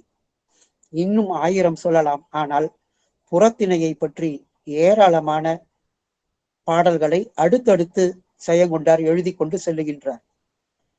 அதை நான் முறையாக சொல்லவில்லை என்றாலும் அதற்கு பிறகு காடு பாடுகின்றார். காடு பாடுகிய பிறகு கோயிலை பாடுகின்றார். அந்த கோயிலில் இருக்கின்ற கொற்றவையை பாடுகின்றார். கொற்றவைதான் தேவி. அதற்கு பிறகு பேய்களை எல்லாம் வர்ணிக்கின்றார். பேய்கள் முறையிடுவதை வர்ணிக்கின்றார். ராச பாரம்பரியம் என்கின்ற அந்த குலோத்துங்க சோழனுடைய பாரம்பரியத்தை எல்லாம் சொல்லுகின்றார். போர் தொடங்குகின்றது. போர் பாடியது, களம் பாடியது, கூழ் அடுதல், இப்படிப்பட்ட ஒரு காட்சியை நீங்கள் வேறு எந்த இலக்கியத்திலும் எடுக்கவே முடியாது. நான் வசதியாக அவருடைய கவித்துவத்தை சொல்ல வேண்டும் என்பதற்காக இங்கொன்றும் அங்கொன்றுமாக சொல்லுகின்றேன். செயங்கொண்டாரின் கவித்துவம் எப்படிப்பட்டது? எந்த இலக்கியத்தில் இத்தனை பேய்களுடைய வர்ணனை இருக்கின்றது? நொண்டி பேயை பற்றி எந்த இலக்கியம் சொல்லுகின்றது? குருட்டு பேயை பற்றி, கை கால் இழந்த பேய்களை பற்றி எத்தனையோ பேய்களை அவர் வர்ணித்துக் கொண்டு செல்லுகின்றார். அந்த பேய்களை எல்லாம் வைரமுத்து தன்னுடைய கட்டுரையில் பதிவு செய்யும் பொழுது பேய்களை பற்றி உலக இலக்கியங்கள் எழுதி இருக்கின்றன. ஷேக்ஸ்பியரும் எழுதி இருக்கின்றார். ஆனால் ஷேக்ஸ்பியர் ஒரே ஒரு இடத்தில் மட்டும் ஒரு பேயை பற்றிய ஒரு சின்ன வர்ணனையை சொல்லிவிட்டு போயிருக்கின்றார். ஆனால் இத்தனை பேய்களை பற்றி, அதுவும் நெஞ்சம் நடுங்குமாறு, அதை படிக்கும் பொழுதே மனம் பதைக்குமாறு வர்ணித்த ஒரே இலக்கியம் கலிங்கத்து பரணிதான். அதை பார்ப்போம். ஆனால் அதற்கு முன்னால் அந்த போர் எவ்வாறு தொடங்கியது என்பதை சந்தத்தில் நான் இதைத்தான் சொல்ல வந்தேன். தமிழுடைய அழகு எதுவென்று கேட்டால் அதனுடைய அந்த தாழிசையுடைய அழகு என்பது அந்த ஒளி ஓசை. உலக மொழிகளில் எல்லா மொழிகளிலும் போரை பற்றிய வர்ணனை இருக்கலாம். ஆனால் ஒரு குதிரை படையும் யானை படையும் செல்லும் பொழுது அந்த ஓசை ஒலிக்க வேண்டும். குதிரைகளும் யானைகளும் முழங்கிக் கொண்டு செல்லுகின்ற அந்த ஓசையை சொல்லுகின்ற ஒரே ஒரு மொழி, உலகத்தின் ஒரே ஒரு மொழி தமிழாகத்தான் இருக்க முடியும் என்று நான் நம்புகின்றேன். செயங்கொண்டார் எழுதுகின்றார் பாருங்கள். எடும் எடும் எடும் என எடுத்ததோர் இகல் ஒளி கடல் ஒளி இகக்கவே, விடுவிடு விடுவிடு பழிக்குழாம் விடுவிடும் எனும் ஒளி மிகைக்கவே, வெறுவர வரி சிலை தெரித்த நான் விசைப்படு திசை முகம் வெடிக்கவே. கடைத்திறப்பில் மென்மையாக எழுதிய செயங்கொண்டாராயிவர் என்று நமக்கு ஐயம் ஏற்படுகின்றது. செரு இடை அவரவர் தெரித்தது ஓர் தெளி உலகுகள் செவிடு எடுக்கவே என்று எழுதுகின்றார். எடும் எடும் எடும் என எடுத்ததோர் இகல் ஒளி கடல் ஒளி இகக்கவே. இகக்கவே என்றால் கடல் ஒளியை மிஞ்சுகின்றமாறு, வெல்லுமாறு அப்படிப்பட்ட ஒளியுடன் படை புறப்படுகின்றது. விடு விடு விடு பரி கரி கூழாம், குதிரை படைகளும் யானை படைகளும் செல்லட்டும் என்று அந்த ஓசையை ஒலித்து கொண்டு செல்லுகின்றது. விடும் விடும் எனும் ஒளி மிகைக்கவே, ஆரவாரம் செய்து கொண்டு ஒரே வார்த்தையில் சொல்வதாக இருந்தால் ஒரு 100 பாகுபலி என்கின்ற ஒரு திரைப்படத்தை பார்த்திருப்பீர்கள். அந்த போர்க்கள காட்சியை பார்த்திருப்பீர்கள். ஆனால் அந்த காட்சிகளை எல்லாம் மிஞ்சுகின்ற அளவிற்கு இந்த போர் பாடியது என்பதில் செயங்கொண்டார் கற்பனை செய்திருக்கின்றார். இந்த வரியை மட்டும் பாருங்கள். அது அந்த நாணிலிருந்து அந்த வெறுவர வரி சிலை, சிலை என்பது அந்த வில், அந்த வில்லிலிருந்து அம்புகள் புறப்படுகின்றன. அது எவ்வாறு புறப்படுகின்றன என்றால், கம்பன் ஒரு இடத்தில் எழுதுவான், தாடகையை கம்பன் வர்ணிக்கும் பொழுது தாடகை தான் ராமன் செய்த முதல் போர். அந்த அம்பு எவ்வளவு வேகமாக போனது என்று கம்பன் எழுதுவான். புல்லோர்க்கு நல்லோர் சொன்ன பொருளென போயிற்றன்றே. எவ்வளவு விரைவாக சென்றதாம் அந்த அம்பு. புல்லோர்க்கு, தீயவர்களுக்கு நல்லவர்கள் சொன்ன அறிவுரையை போல அவ்வளவு விரைவாக சென்றது என்று எழுதுவான் கம்பன். இங்கே இந்த அம்புகள் எப்படி போகின்றன என்று கேட்டால், விசைப்படு திசை முகம் வெடிக்கவே, திசைகளுடைய முகங்கள் எல்லாம் வெடிக்கின்ற அளவிற்கு அந்த அம்புகள் சென்றன என்று எழுதுகின்றான். அதே போல இன்னொரு காட்சி, அது களம்பாடியது என்கின்ற ஒரு இடம். ரொம்ப அற்புதமான கவிதை. இந்த களம்பாடியதில் போர் வீரர்கள் அத்தனை பேரும் மடிந்து இருக்கிறார்கள். நான் ஒரு 2 கற்பனைகளை மட்டும் இங்கே பதிவு செய்ய வேண்டும் என்று விரும்புகின்றேன். இந்த போரில் வீரர்கள் எல்லாம் மடிந்து இருக்கின்றார்கள். அப்படி மடிந்து இருக்கும் பொழுது பெண்கள் தங்களுடைய கணவரை தேடிக்கொண்டு வருகிறார்கள். அதில் ஒரு பெண் தன்னுடைய கணவனை எப்படி தாங்கி பிடிக்கிறாள் என்பதுதான் கற்பனை. எப்படி தாங்கி பிடிக்கிறாளாம், அந்த கணவன் நிலத்தில் விழுந்து விடக்கூடாது. ஏன்? நிலத்தில் விழுந்தால் நிலமகள் அந்த வீரனை தொடும்படியாக ஆகிவிடும். அப்படி என்றால் அது அவனுடைய கற்புக்கு ஒரு களங்கம். அதை அவள் காப்பாற்றுகின்றாள். எப்படி? அவனுடைய உடலை தன்னுடைய கைகளால் தாங்கி பிடிக்கின்றாள். தாங்கி பிடிக்கும் பொழுது அவனுடைய உயிர் எங்கே? விண்ணை நோக்கி சென்று கொண்டிருக்கின்றது. ஆனால் அங்கேயும் செயங்கொண்டார் ஒரு கற்பனையை வடிக்கின்றார். அது என்ன கற்பனை?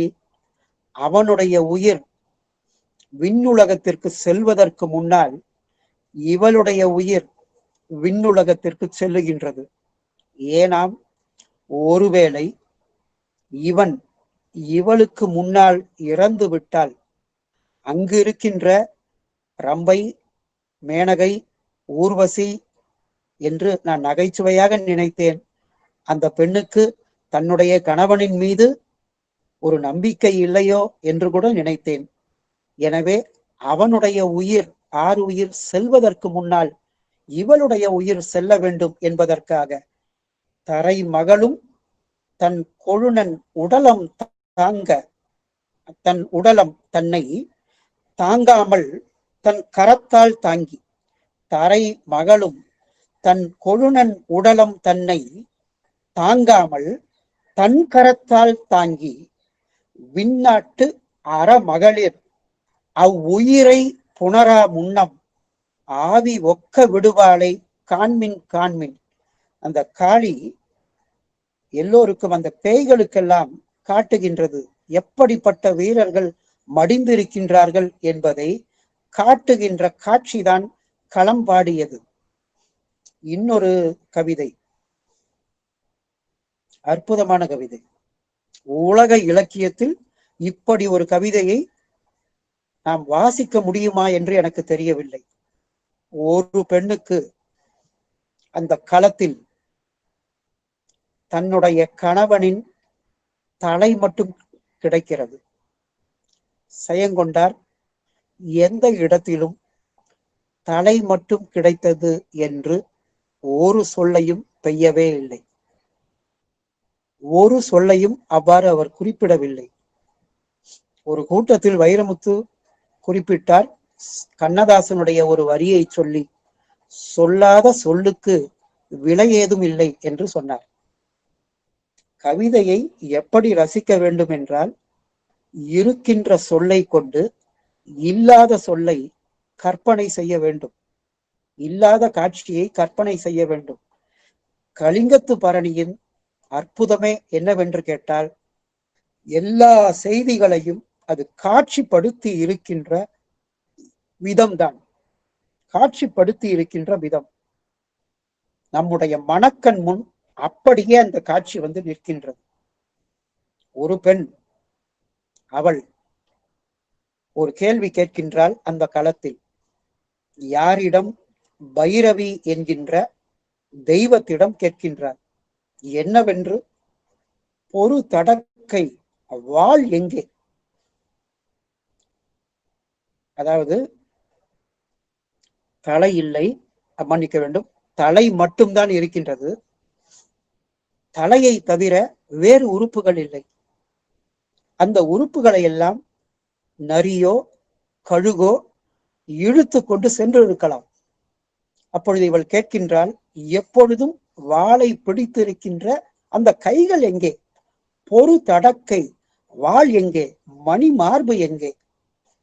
போர் முகத்தில் எவர் வரினும், யாரேனும் தான் ஆகுக என்று கம்பன் சொல்லுவான் அல்லவா?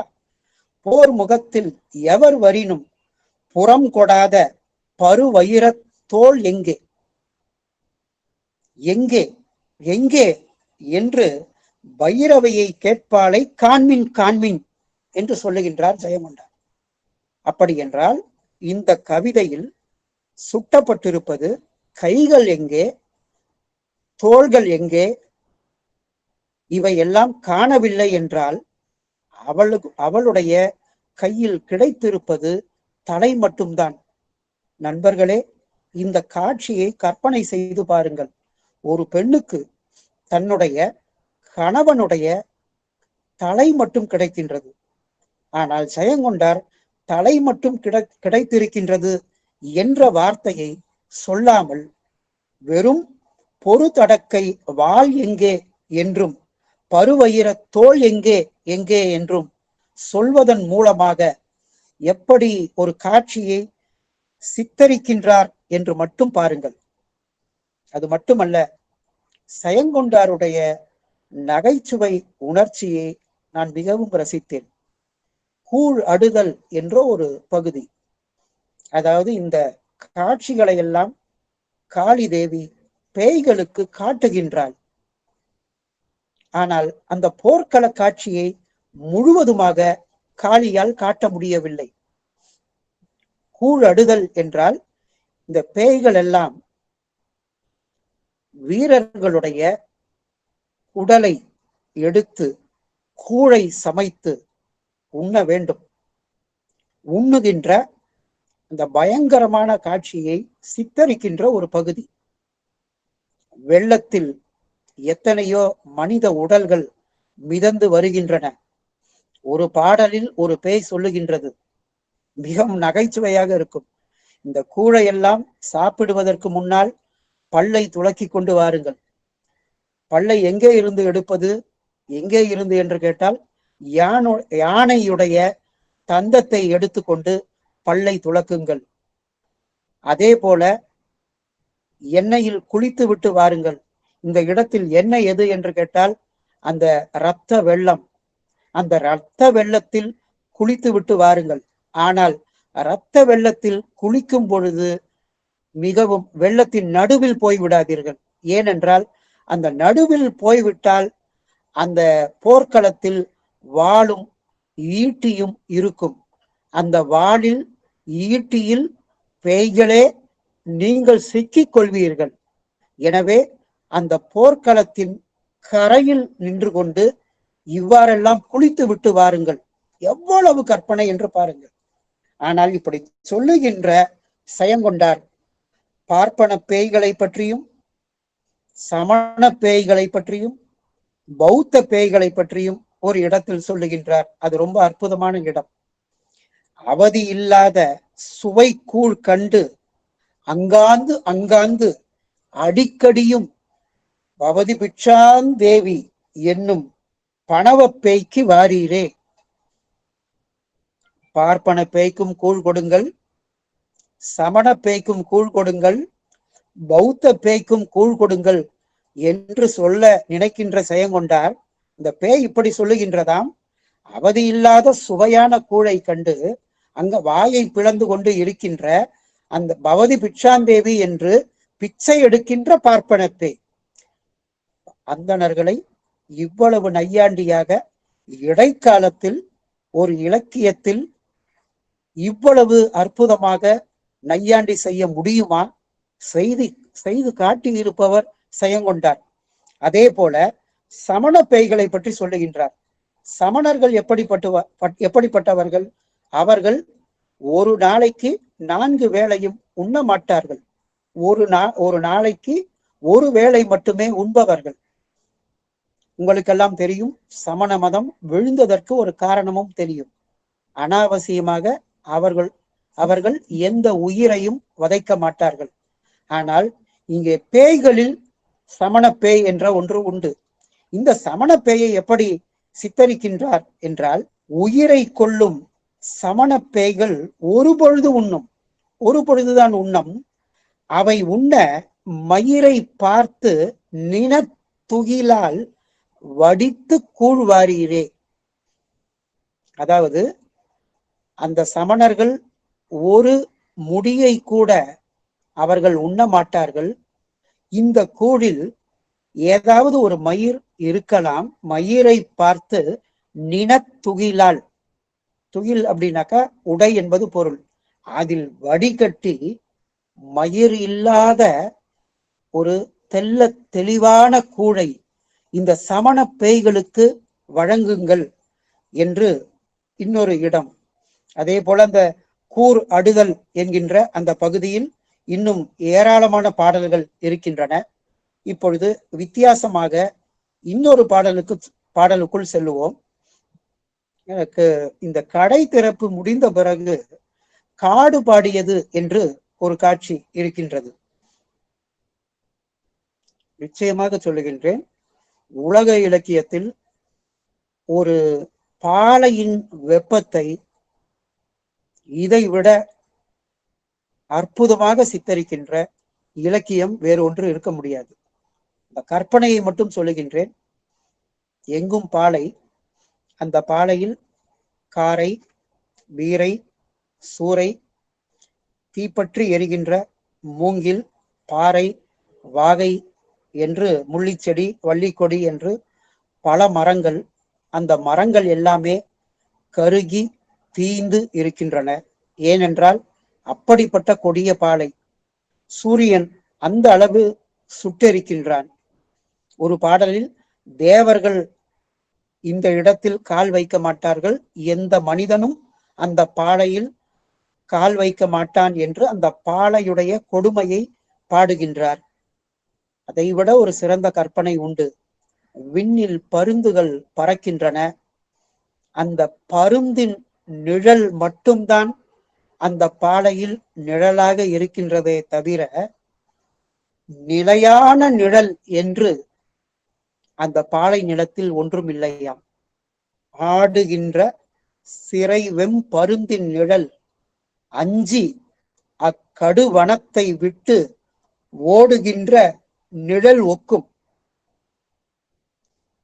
அதாவது சிறகுகள் கொண்டு பறக்கின்ற அந்த பருந்தின் நிழல் கீழே இறங்கி விடாமல், அந்த நிழல் கூட இந்த வெப்பத்திற்கு அஞ்சி பருந்தினூடே ஓடி விடுமாம்.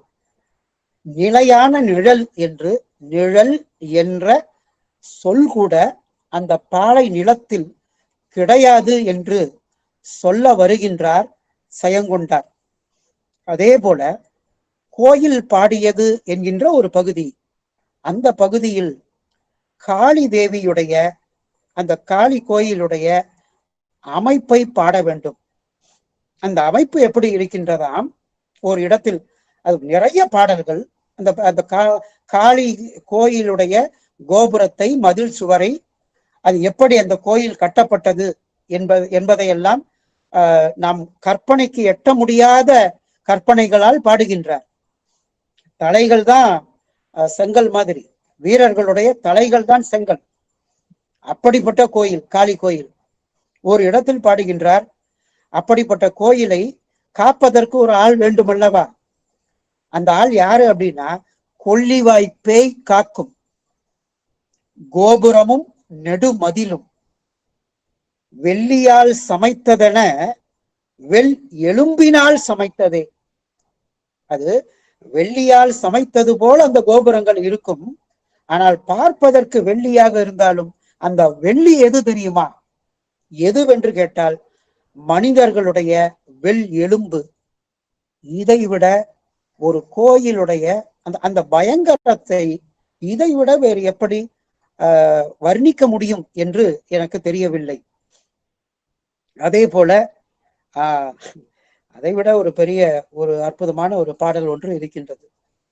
மனிதர்கள் யாரை பார்த்து பயப்படுவார்கள்? பேய்களை பார்த்து பயப்படுவார்கள். ஆனால் ஒரு பாடலில் பேய் பயப்படுகின்றதாம். பேய் இரவு முழுவதும் தூங்கவில்லையாம், பயந்து கொண்டு தூங்கவில்லையாம்.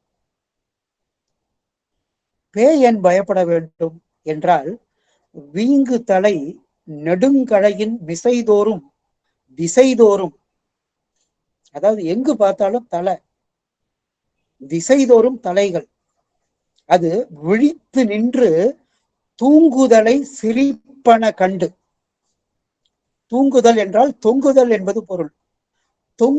தொங்குகின்ற அந்த தலைகள் எல்லாம் சிரிப்பதை பார்த்து அதை கண்டு உறங்குதலை மறந்திருக்கும் சுழல் கண் சூர்பேய் என்கின்றார்.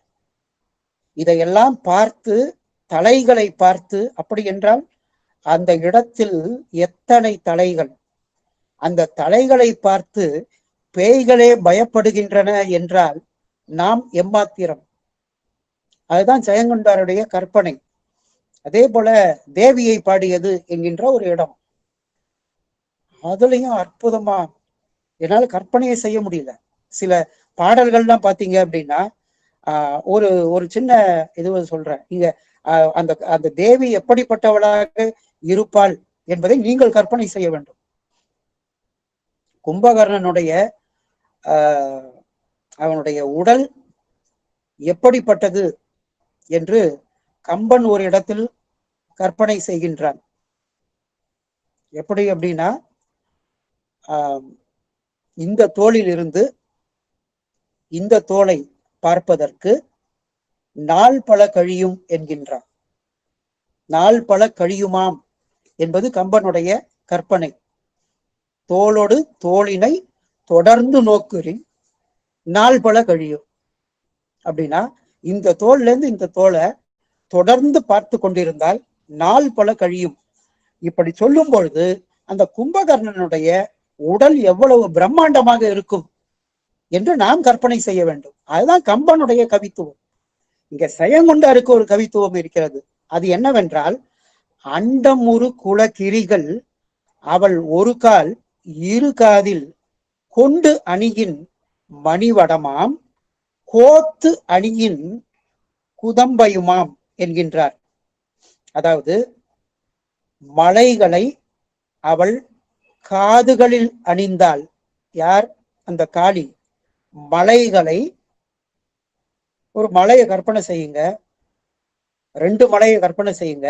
அது காதுகளில் அவள் அணிந்தால் அது காதோலை. அதையே கோத்து அணியின் அது குதம்பையுமாம், அது மணிமாலை. அது காளி தேவியுடைய விருப்பம்.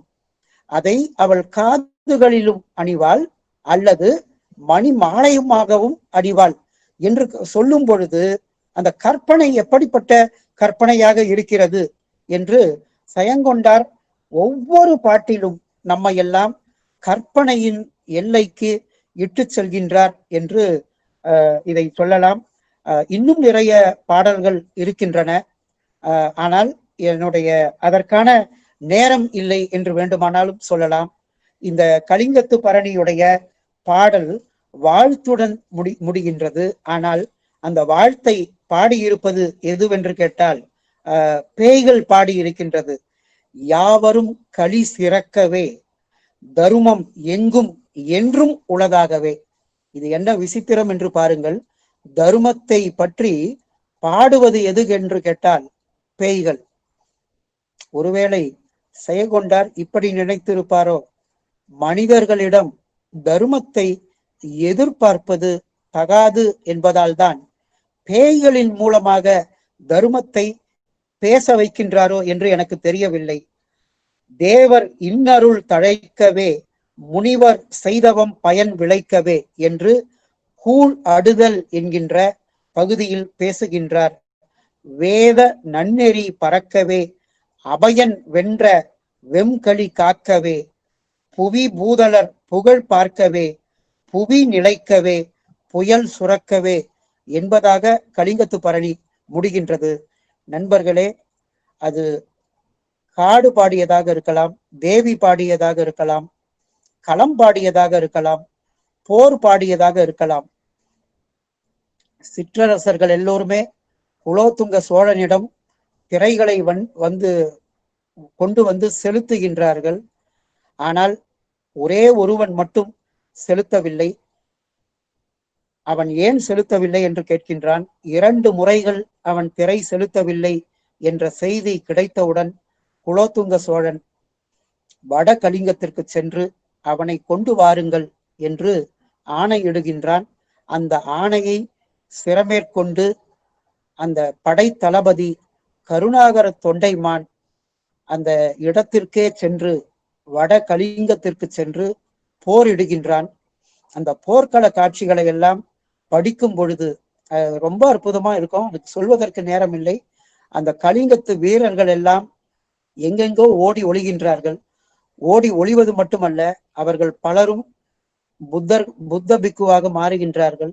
சிலர் பாணர்களாக மாறுகிறார்கள். ஏனென்றால் பாணர்கள் என்றால் தங்களுடைய உயிரை விட்டு விடுவார்கள் என்பதற்காக பாணர்களாக மாறுகிறார்கள். புத்த பிக்குகளாக மாறுகிறார்கள். சில பேர் தவ கோலத்தை மேற்கொண்டு உயிரை பிச்சையாக பெற்று அவர்கள் தப்பிக்கிறார்கள். இப்படி பல காட்சிகளை சொல்லுகின்ற கலிங்கத்து பரணி எந்த இடத்தில் வெற்றி பெற்றிருக்கிறது என்று கேட்டால், அந்த பேய்களை பற்றிய வர்ணனையை சொல்லும் பொழுது மிக அற்புதமான இலக்கியமாக வெற்றி பெற்றிருக்கின்றது. இந்த கலிங்கத்து பரணியை போன்ற ஒரு போர் இலக்கியமும் இல்லை, பேர் இலக்கியமும் இல்லை. இறுதியாக ஒரே ஒரு வார்த்தையை சொல்லி முடிக்கலாம் என்று இருக்கின்றேன். இது சிற்றிலக்கியமாக இருக்கலாம். ஏனென்றால் பேர் இலக்கியத்திற்கான வரையறை என்பது வேறு, சிற்றிலக்கியத்திற்கான வரையறை என்பது வேறு. இது அறம் பொருள் இன்பம் வீடு பெற்றை பாடாத இலக்கியமாக இருக்கலாம். பேர் இலக்கியங்களில் பல வகையான கதாபாத்திரங்கள் இருக்கும். ஆனால் காளி, பேய்கள், குலோத்துங்க சோழன், கருணாகர தொண்டைமான் என்கின்ற ஒரு சில கதை மாந்தர்களை மட்டும் கொண்டு ஒரு பேர் இலக்கியத்தை மட்டுமல்ல, போர் இலக்கியத்தை படைத்தது என்பது குலோத்துங்க சோழனுடைய பெருமையை மட்டுமல்ல, கருணாகர தொண்டைமானின் சிறப்பையும் சொன்னது என்பது செயங்கொண்டாருடைய அளப்பரிய சாதனை. இந்த தரணி உள்ள வரைக்கும் இந்த கலிங்கத்து பரணி என்கின்ற இந்த பரணி இலக்கியம் வாழும் என்பதை மட்டும் சொல்லி, வாய்ப்பிற்கு நன்றி தந்த செந்தில்குமார் அவர்களையும், பெரியார் கலை அறிவியல் கல்லூரி உறுப்பு கல்லூரிக்கும், தமிழ் பேராசிரியர் பெருமக்களுக்கும், இதை அமைதியாக செவிமடுத்த உங்கள் அனைவருக்கும் என்னுடைய நன்றியை சொல்லி விடைபெறுகிறேன். நன்றி, வணக்கம். இனிமையும் நீர்மையும் தமிழெனலாகும் அன்னை தமிழை வணங்கி, பெரியார் பல்கலைக்கழக உறுப்பு கலை மற்றும் அறிவியல் கல்லூரி முதுகலை தமிழ் துறை நடத்தும் 7 நாள் இணையவழி பன்னாட்டு கருத்தரங்கின் இறுதி நாள் நிகழ்வாக கலிங்கத்து பரணி ஜெயங்கொண்டாரின் கவித்துவம் என்கின்ற தலைப்பில் பேருரையாற்றி இருக்கின்ற ஐயா முனைவர் ப. ரவிக்குமார் அவர்களை வருக வருக என வரவேற்று, என்னுடைய இந்த 7 நாள் நிறைவான ஒரு நன்றியுரை நவல இருக்கின்றேன். 7 நாள் கருத்தரங்கத்தில் ஒரு 2349 தமிழ் பேராசிரியர்கள், மூத்த அறிஞர்கள், தமிழ் ஆர்வலர்கள், மாணவர்கள், பல்வேறு நாடுகள், பல்வேறு மாநிலங்களைச் சார்ந்த ஆர்வலர்கள் கலந்து கொண்டு மிகவும் சிறப்பித்து வந்தனர். அந்த வகையில் இந்த 7 நாள் பன்னாட்டு கருத்தரங்கத்தில் கலந்து கொண்ட தமிழ் ஆர்வலர்கள் அனைவருக்கும் நன்றி கலந்த வணக்கத்தை தெரிவித்துக் கொள்கிறேன். இந்த பேண்டமிக் கொரோனா காலத்தில் இந்த கருத்தரங்கம் நடத்துவதற்கு பல்வேறு உதவிகளையும் ஊக்கத்தையும் எனக்கு கொடுத்து இந்த நிறைவை எட்ட செய்திருக்கின்றார்கள். முதலாவதாக எமது பல்கலைக்கழகத்தின் மாண்பமை துணைவேந்தர் பேராசிரியர் முனைவர் கோ. குழந்தைவேல் ஐயா அவர்களை நான் இந்த நேரத்தில் நன்றி பாராட்ட கடமைப்பட்டிருக்கின்றேன். ஏனென்று சொன்னால், நான் இந்த கருத்தரங்கத்தை நடத்த வேண்டும் என்று சொன்னவுடனேயே கல்லூரிகளில் மாணவர்களுக்கு பாட வேளைகள் ஓரளவுக்கு எடுத்தால் சரியாக இருக்கும், இந்த நேரத்தில் இந்த கருத்தரங்கத்தை நடத்துவதற்கு உங்களுக்கு எப்படி இருக்கின்றது என்றெல்லாம் ஒரு சில ஆலோசனைகளை கூறி, அதோடு மட்டுமல்லாமல் அதுவும் சேர்ந்து இதனையும் செம்மையுற நீங்கள் செய்யுங்கள் என்று சொல்லி அனுமதி கொடுத்து அதற்கு வாழ்த்துரையும் எங்களுக்கு வழங்கினார்கள். அவருக்கு இந்த நேரத்தில் நான் நன்றி கலந்த வணக்கத்தையும் நன்றியையும் தெரிவித்துக் கொள்கிறேன். அது மட்டுமல்லாமல் எனக்கு ஆக்கமும் ஊக்கமும் அளித்த மதிப்புமிகு என் பல்கலைக்கழகத்தின் பதிவாளர் அவர்களுக்கும் நன்றியினை தெரிவித்துக் கொள்கிறேன். எப்பொழுதுமே ஒரு இன்முகத்தோடு வரவேற்று, தமிழ்துறை என்றாலே என் மொழி எமது மொழியை யார் சொல்வார் என்று கூறிக்கொண்டு மார்தட்டி மேலே வருகின்ற என் கல்லூரி முதல்வரை நான் இந்த நேரத்தில் நன்றி பாராட்ட கடமைப்பட்டிருக்கின்றேன். ஏனென்று சொன்னால், இதுவரை ஒரு 35 படைப்பரங்கங்களை இந்த தமிழ்துறை நடத்திருக்கும். சளைக்காமல் 35 படைப்பரங்கங்களிலும் அவர் வந்து வாழ்த்துரை வழங்கி மாணவர்களை உற்சாகப்படுத்தி ஊக்கப்படுத்துவதில் பேரார்வம் கொண்ட ஒரு மொழி ஆர்வம் கொண்ட ஒரு இன ஆர்வம் கொண்ட ஒரு மாமனிதர். அப்படிப்பட்ட ஒரு மனிதரை எங்கள் கல்லூரி முதல்வர் பேராசிரியர் முனைவர் பா. கார்த்திகேயன் அவர்களையும் நான் நன்றி பாராட்டுகின்றேன். இந்த கருத்தரங்கத்திற்கு என்னுடைய முதுகலை காலத்தில் இருந்தே ஆசானாகவும் என்னை வளர்த்து ஆக்கிய என்னுடைய குருநாதராகிய பேராசிரியர் முனைவர் பே. மாது அவர்களை நான் நன்றி பாராட்ட கடமைப்பட்டிருக்கின்றேன். ஏனென்று சொன்னால், இன்று நான் இந்த ஓரளவிற்கு இந்த மொழியையும் மாணவரிடத்தில் கொண்டு சென்று பேசுவதற்கு எனக்கு ஒரு 20 ஆண்டு காலம் அவரோடு பயணித்த ஒரு நினைவு, ஒரு இன்று வரை அந்த ஒரு உரிமை இருக்கின்றது. அந்த வகையில் அவர் எப்பொழுதுமே என்னோடு இருந்து என்னை ஊக்கப்படுத்தி என்னுடைய வளர்ச்சியில் நலம் விளைவிக்கின்ற என்னுடைய பேராசான் முனைவர் பே. மாதா அவர்களுக்கு என்னுடைய நன்றியை தெரிவித்துக் கொள்கின்றேன். அடுத்ததாக, எங்கள் கல்லூரியின் முதல்வராக இருந்து தமிழ்நாடு ஆசிரியர் கல்வியியல் பல்கலைக்கழகத்தினுடைய பதிவாளர் பொறுப்பு, தேர்வு கட்டுப்பாட்டு அலுவலர், துணைவேந்தர் பொறுப்பு போன்ற பல்வேறு பணிகளை ஒரு தமிழ் எந்த இடத்திலும், நிர்வாகத்திலும் சரி, ஆளுமையிலும் சரி, எந்த இடம் இருந்தாலும் அதில் தமிழ் ஆளும் என்ற ஒரு உயரிய நோக்கத்தோடு ஒரு எளிமையான மனிதரை இருந்து என்னை எப்பொழுதும் என்னுடைய வாழ்விலும் வளர்ச்சியிலும் அக்கறை கொண்ட என்னுடைய ஆசான் திரு முனைவர் நா. ரவீந்திரநாத் தாகூர் ஐயா அவர்களை இந்த நேரத்தில் நன்றி பாராட்ட கடமைப்பட்டிருக்கின்றேன்.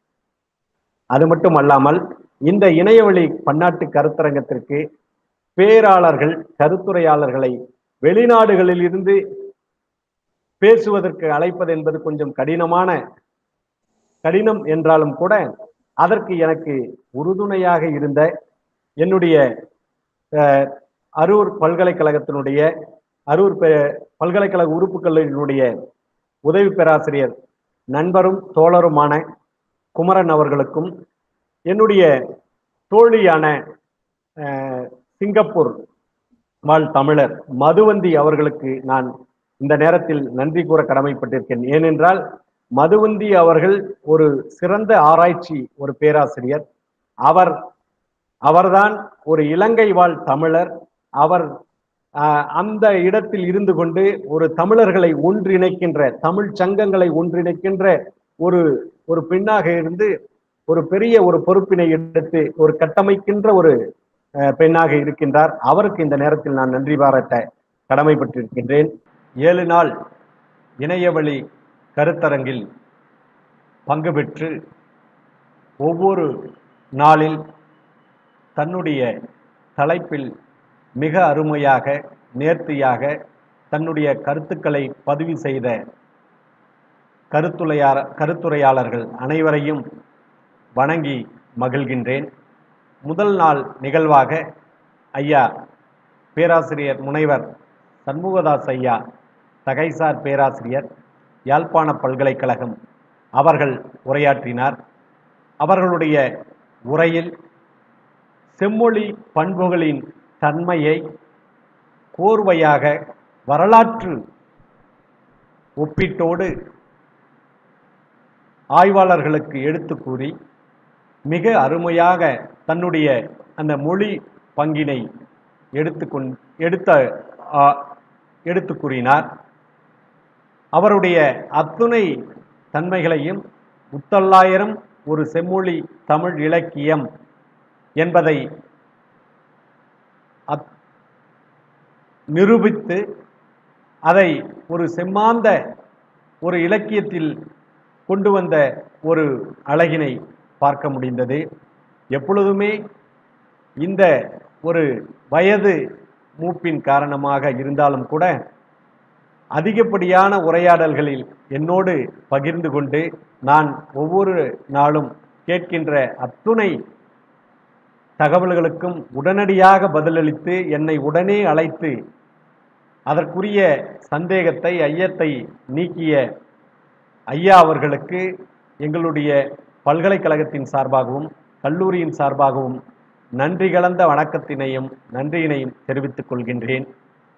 இரண்டாவது நாள் நிகழ்வாக ஐயா சந்திரமௌலீசன் லலீசன் அவர்கள் கோப்பையா பாடசாலையில் வருகை விரிவுரையாளர்களாக யாழ்ப்பாணத்தில் பணிபுரிந்து கொண்டிருக்கின்றார்.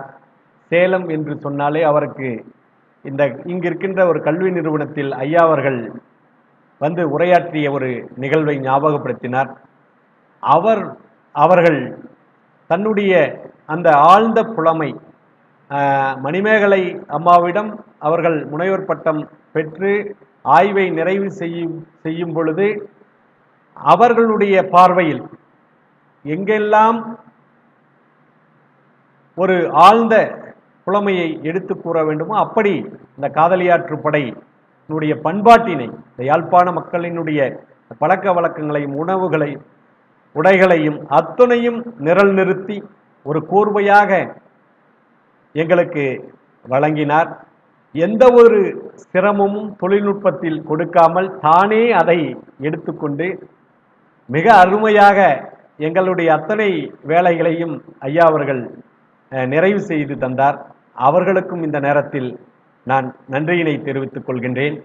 மூன்றாவது நாளாக பேராசிரியர் முனைவர் பொருணை மாரியப்பன் ஐயா அவர்கள் நான் நேரடியாக சந்தித்தது கிடையாது, தொலைபேசி வாயிலாக தான் நான் சந்தித்தேன். ஆனால் பேசுகின்ற உரையில் ஒரு கோப்பெருஞ்செயலன் பிசிராந்தையருடைய நட்பு எவ்வளவு சிறந்ததோ அப்படிப்பட்ட ஒரு நட்பு என்று கூறினார். இவையெல்லாம் எங்கு நிலைநிறுத்தப்படுகிறது என்றால் தமிழ் என்ற ஒரு பார்வையில் மட்டும்தான் நிலைநிறுத்தப்படுகிறது. அந்த தமிழ் மட்டும்தான் நம்மை இணைக்கின்றது என்று சொல்லலாம். அந்த ஒரு மொழிப்பற்றும் ஒரு இனப்பற்றும் மிக்க ஒரு பேராசிரியர் அகத்திணை நோக்கில் திருக்கோவையாரை மிக அழகாக இந்த களவியல் சார்ந்த செய்திகளும் சரி, ஆய்வு தேடல்கள், ஆய்வு மாணவர்களுக்கு உதவுகின்ற வகையில் ஒரு பெரும் ஒரு உரையை நிகழ்த்தி தினம் தினம் பல்வேறு ஒரு உரை நிகழ்த்தினாலும் அத்துணை தலைப்புகளிலும் அத்துணை ஆய்வு களங்களிலும் தன்னை ஒரு ஆய்வு நோக்கு எப்படிப்பட்ட பார்வை இருக்கின்றது என்பதை தன்னை நிரூபித்து கொண்டே தினந்தோறும் பணியாற்றி கொண்டிருப்பவர். அது மட்டுமல்லாமல் ஒரு நல்ல ஒரு சமூக சிந்தனையாளரும் கூட. அப்படிப்பட்டவர் எங்களுடைய கல்லூரியில் இந்த இணையவழி கருத்தரங்கில் பங்கு பெற்றது எங்களுக்கு ஒரு மற்றற்ற மகிழ்ச்சி. அவரையும் நான் நன்றி பாராட்ட கடமைப்பட்டிருக்கின்றேன். அடுத்ததாக நான்காவது நாள் உரையாக ஐயா மகாதேவ ஐயர் ஜெயராம சர்மா அவர்கள். ஐயா அவை நான் முதலில் அழைக்கின்ற பொழுதே மாங்கனி தந்த ஒரு மாபெரும் கொடை என்றுதான் பேசினார்.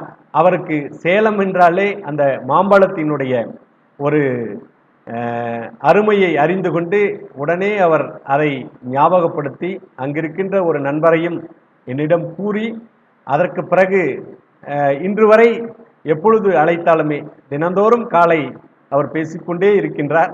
ஐயா அவர்கள் பள்ளு என்பதில் நான் பேசுகின்றேன், அது எப்படிப்பட்ட பல்லாக இருக்கும் என்பதை நான் ஓரிரு நாளில் அறிவிக்கின்றேன் என்று கூறினார்கள்.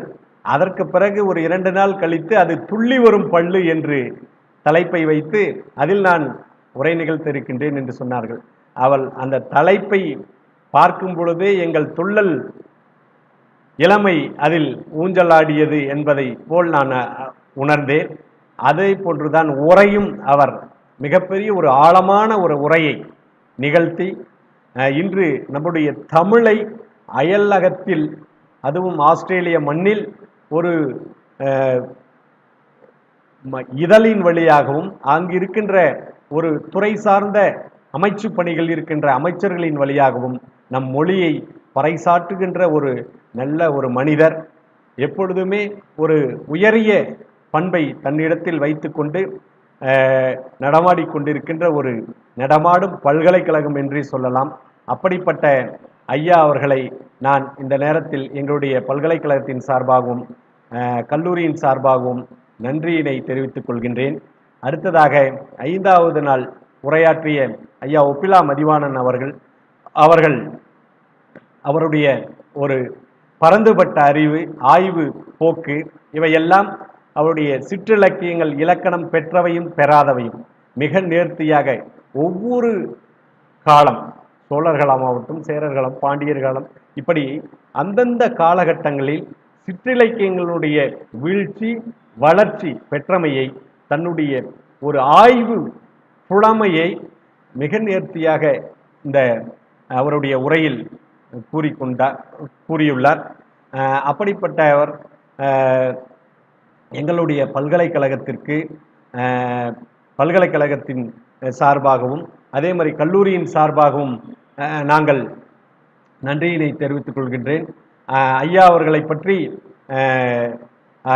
அதிகமாக அவரை சொல்ல தேவையில்லை. ஏனென்றால் ஒரு தாய் பல்கலைக்கழகம், இன்ற தமிழகத்தில் இருக்கின்ற பல்கலைக்கழகங்களிலே தாய் பல்கலைக்கழகம் என்று சொல்லப்படுகின்ற சென்னை பல்கலைக்கழகத்தினுடைய தமிழ்துறை தலைவராக இருந்து பணி நிறைவு பெற்றிருக்கின்றார்கள். அவர்கள் எப்படிப்பட்ட புலமை பெற்றிருப்பார் என்பது அவருடைய அந்த நூல்களை பார்த்தாலே தெரியும். அவ்வளவு ஒரு புலமை வாய்ந்த ஆளுமை வாய்ந்த ஒரு பேராசிரியர் அவர். இந்த எங்களுடைய கல்லூரிக்கு இந்த இணையவழி பன்னாட்டு கருத்தரங்கத்துக்கு உரை நிகழ்த்துவது என்பது எங்களுக்கு மிகப்பெரிய பேறு. அவரையும் நாங்கள் வணங்கி மகிழ்கின்றோம். அடுத்ததாக அருமை தோழர் 6வது நாள் நிகழ்வில் பேசிய என்னுடைய அருமை தோழர் முனைவர் மு. திருமாவளவன் அவர்கள் தேசிய பல்கலைக்கழகம் தைவானில் ஒரு ஆராய்ச்சி பேராசிரியராக பணிபுரிந்து கொண்டிருக்கின்றார். அவர் தமிழ் துறை இல்லாமல் வேற்று துறையாக இருந்தாலும் கூட தமிழில் மிகப்பெரிய ஒரு ஆழமான ஒரு சிந்தனை கொண்டவர், மிக கவிதை அழகாக வடித்து கொண்டிருப்பவர். அவர் இந்த தூது சொல்லும் வாழ்வும் காதலும் என்ற தலைப்பில், ஏனென்றால் இன்று தைவானில் தமிழக மக்களை ஒருங்கிணைத்து ஓரிடத்தில் நிலைநிறுத்தி கொண்டிருக்கின்ற ஒரு பெரிய பொறுப்பினை அவர் நம்மளுடைய தமிழ்ச்சங்கம் சார்ந்த ஒரு அமைப்பாளர்களிடத்தில் ஒருங்கிணைத்து இங்கு இருக்கின்ற தமிழகத்தை சார்ந்த ஒரு பெரும் அறிஞர்கள், முதுபெரும் அறிஞர்களோடு தொடர்பு கொண்டு அங்கிருக்கின்ற தமிழர்களுக்கு நம்முடைய மொழியை பறைசாற்றுகின்ற ஒரு பெரிய பொறுப்பினை அவர் வகித்து கொண்டு மொழியினை வளர்த்து கொண்டிருப்பவர். அவர் இந்த எங்களுடைய கல்லூரிக்கு இந்த இணையவழி பன்னாட்டு கருத்தரங்கத்திற்கு உரை நிகழ்த்தி என்பது ஒரு மற்றற்ற மகிழ்ச்சி. அவரையும் நாங்கள் இந்த நேரத்தில் வணங்கி மகிழ்கின்றோம். அடுத்ததாக பேராசிரியர் 7வது நாள் நிறைவாக இன்று பேசிய இந்த 7வது நாள் நிறைவாக பேசிய முனைவர் ப. ரவிக்குமார் ஐயா அவர்கள் புதுவை பல்கலைக்கழகத்தினுடைய பேராசிரியராக பணிபுரிந்து கொண்டிருக்கின்றார். அவரை பற்றி சொல்லவே வேண்டாம். ஒரு நவீன இலக்கியத்தில் மிகப்பெரிய ஒரு ஆளுமை கொண்டவர். அவர் ஜெயங்கொண்டாரின் கவித்துவம், கலிங்கத்து பரணியில் ஜெயங்கொண்டாரின் கவித்துவம் என்ற தலைப்பில் உரையாற்றியது. இன்று பாகுபலி போன்ற பிரம்மாண்டமான படங்களை எல்லாம் எடுக்கின்றார். ஆனால் அன்றே அந்த ஜெயங்கொண்டார் கலிங்கத்து பரணியில் மிகப்பெரிய இசை, தாள் இசை அத்துணையுமே கொண்டுள்ளார் என்ற ஒரு ஆழ்ந்த தன்னுடைய அறிவை அதில் எடுத்து கூறியுள்ளார். அவருடைய உரையில் ஜெயங்கொண்டாரை கம்பர் போன்ற பல்வேறு அறிஞர்களுக்கும் ஒப்பிட்டு பார்த்து ஒரு புதிய நோக்கினை, புதிய பார்வையை எடுத்து கூறினார். அவர்களுக்கும் இந்த நேரத்தில் என்னுடைய பல்கலைக்கழகத்தின் சார்பாகவும் கல்லூரியின் சார்பாகவும் நன்றி கலந்த வணக்கத்தினை, வாழ்த்தினையும் பாராட்டினையும் தெரிவித்துக் கொள்கின்றேன். இந்த 7 நாள் கருத்தரங்கத்திற்கு பல்வேறு நாடுகளை சார்ந்த ஆர்வலர்கள் கலந்து கொண்டிருந்தார்கள். அவர்களுக்கும் எனக்கு உதவியாகவும் என்னுடைய இந்த கருத்தரங்கத்தை முடிப்பதற்கு பேருதவியாக இருந்த என்னுடைய தமிழ்துறை பேராசிரியர்கள் அனைவருக்கும் நான் நன்றியை உரித்தாக்குகின்றேன். இன்று அது மட்டுமல்லாமல் ஒரு சிறப்பான இதையும் நான் சொல்ல வேண்டும். ஐயா அவர்கள் பேசிய இன்றைய சிறப்புரையாளராக முனைவர் ப. ரவிக்குமார் ஐயா அவர்களை நான் கட்டாயம் அவரை பற்றி பேசியே ஆக வேண்டும். தினந்தோறும் பேசாமல் இருக்க மாட்டேன் அவரோடு. ஆனால் எப்படியாவது எனக்கு ஒரு நிமிடத்தை ஒதுக்கி அவருடைய பல வேலைகளிலும் தினம் தினம் பேருரையாற்றி கொண்டு நாமெல்லாம் ஒரு 2-3 மணி நேரம் பேசினாலே ரொம்ப டயர்டாகி போய் உட்காந்துருவோங்க இந்த வயதுல. ஆனா ஐயா அவர்கள் ஓய்வில்லாமல் எப்படி பேசினாலும் சரி, ஒரு 2 மணித்துளி, ஒரு 5 மணித்துளி நீங்க பொறுமையாக இருங்க, நான் போயிட்டு உங்களுக்குன்னு ஒரு டைமை ஒதுக்கி நான் கூப்பிடுவேன். கரெக்டா அந்த டைம் முடிஞ்ச உடனே ஒரு போன் வரும். ஐயா அப்படி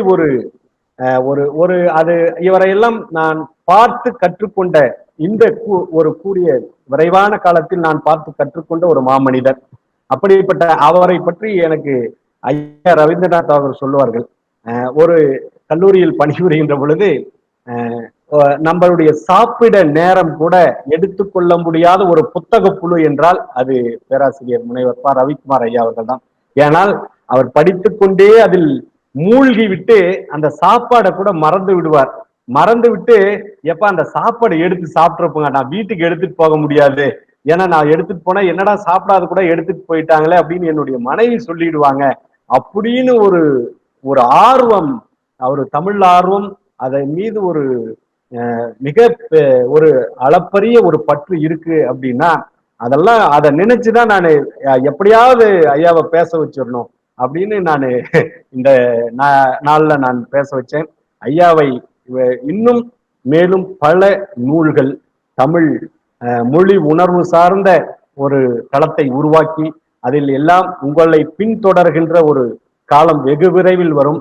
அதையெல்லாம் நாங்கள் கட்டாயம், நான் இளையவர் கூட என்று சொல்லலாம், அந்த இளையவர் என்ற முறையில் உங்களை எல்லாம் பின்தொடர்கின்றோம் என்று நான் கூறிக்கொள்ளுகின்றேன்.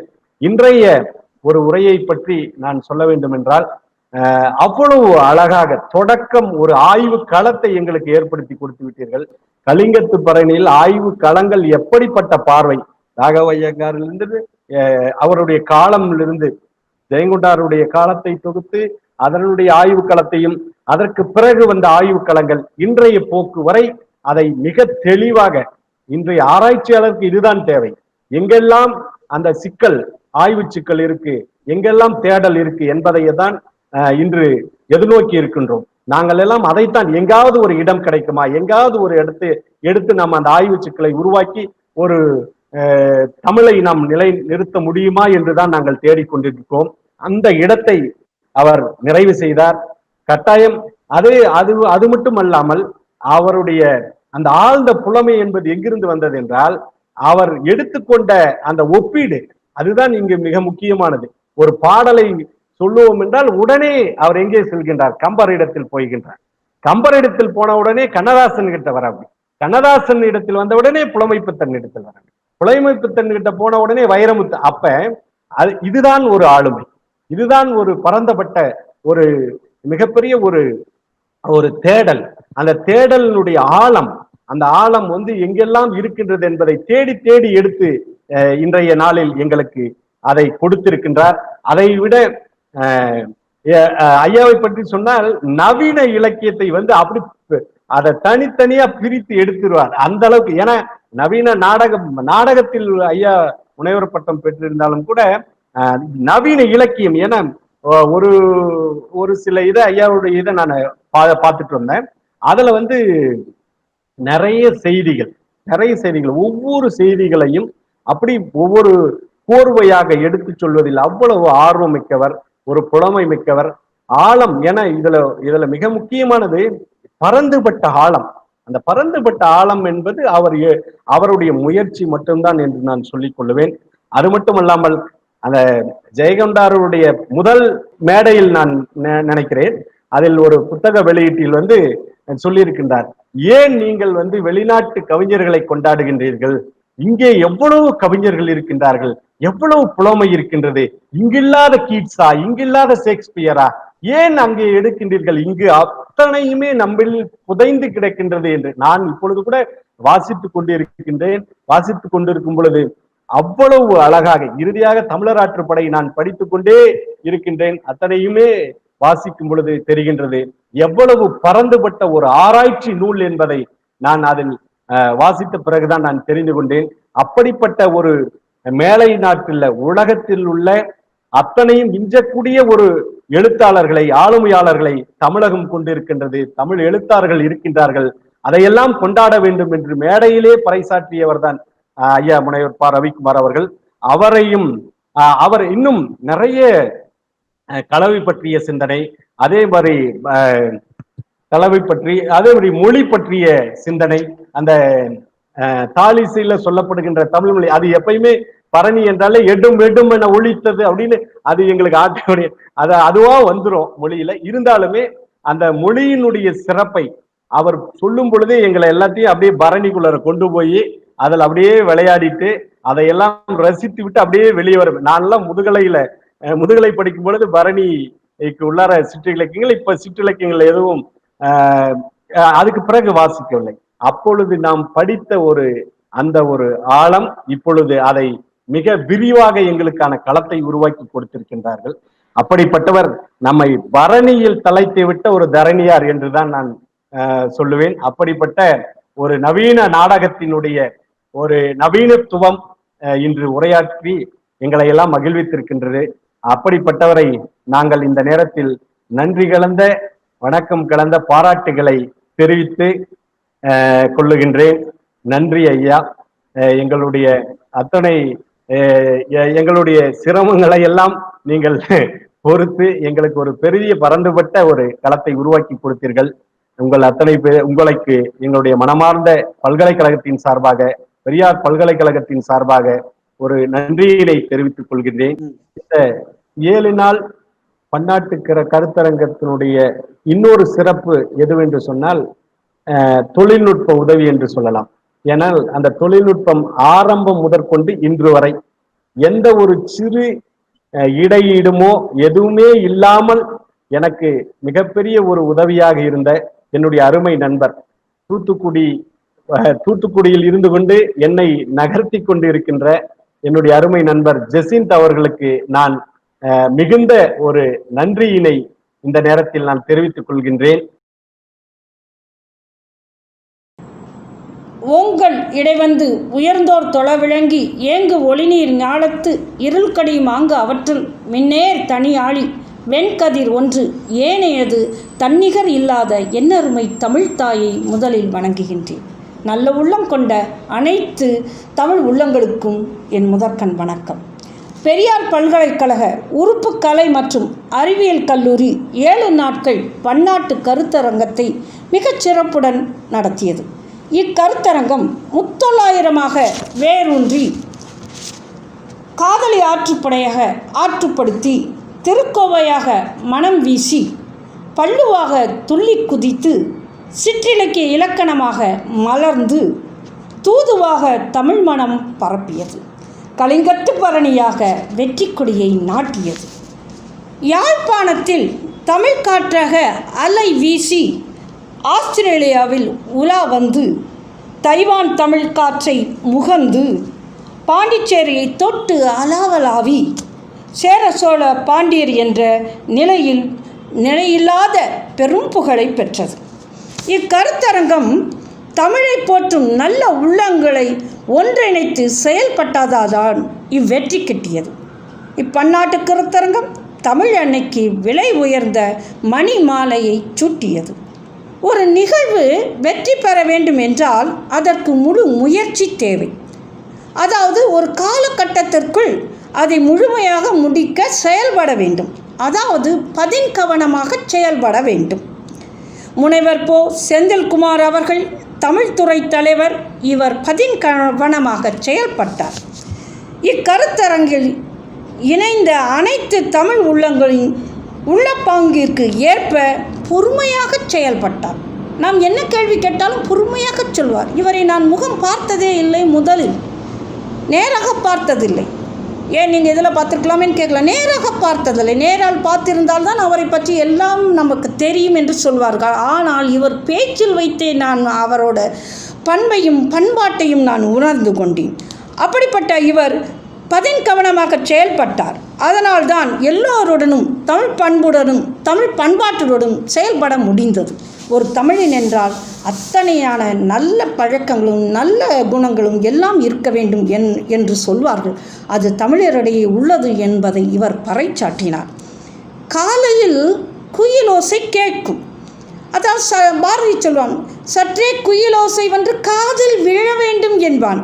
அதுபோன்று இந்த குயிலோசை கேட்டவுடன் சிறிது நேரம் கழித்து நம் மின்னஞ்சலை திறந்தால் அங்கே வேறு எதை தெரிகிறதோ இல்லையோ பெரியார் பல்கலைக்கழக உறுப்பு கலை மற்றும் அறிவியல் கல்லூரியின் கருத்தரங்க செய்திதான் நம் கண்ணில் படும். இவ்வாறு சிறப்பாக காலையில் எழுந்தவுடன் நாம் குயிலோசையை கேட்டவுடன் இந்த மின்னஞ்சலை பார்க்க நமது தூண்டுதல் உணர்வு நம்மை தூண்டும். ஐயா, உங்கள் கருத்தரங்கை இடைவிடாமல் நடத்தி தமிழ் உள்ளங்களுக்கு தமிழ் உணவை ஊட்டுங்கள். பாரதி கூற்றுப்படி வெற்றி 8 திக்குமெட்டு கொட்டு முரசே என்று 8 திக்கும் புகழ் மனம் பரப்புங்கள். அனைவருக்கும் நன்றி, வணக்கம். இந்த இறுதி நாள் வரை எங்களோடு முழு ஒத்துழைப்பு தந்த அனைத்து நல்லுள்ள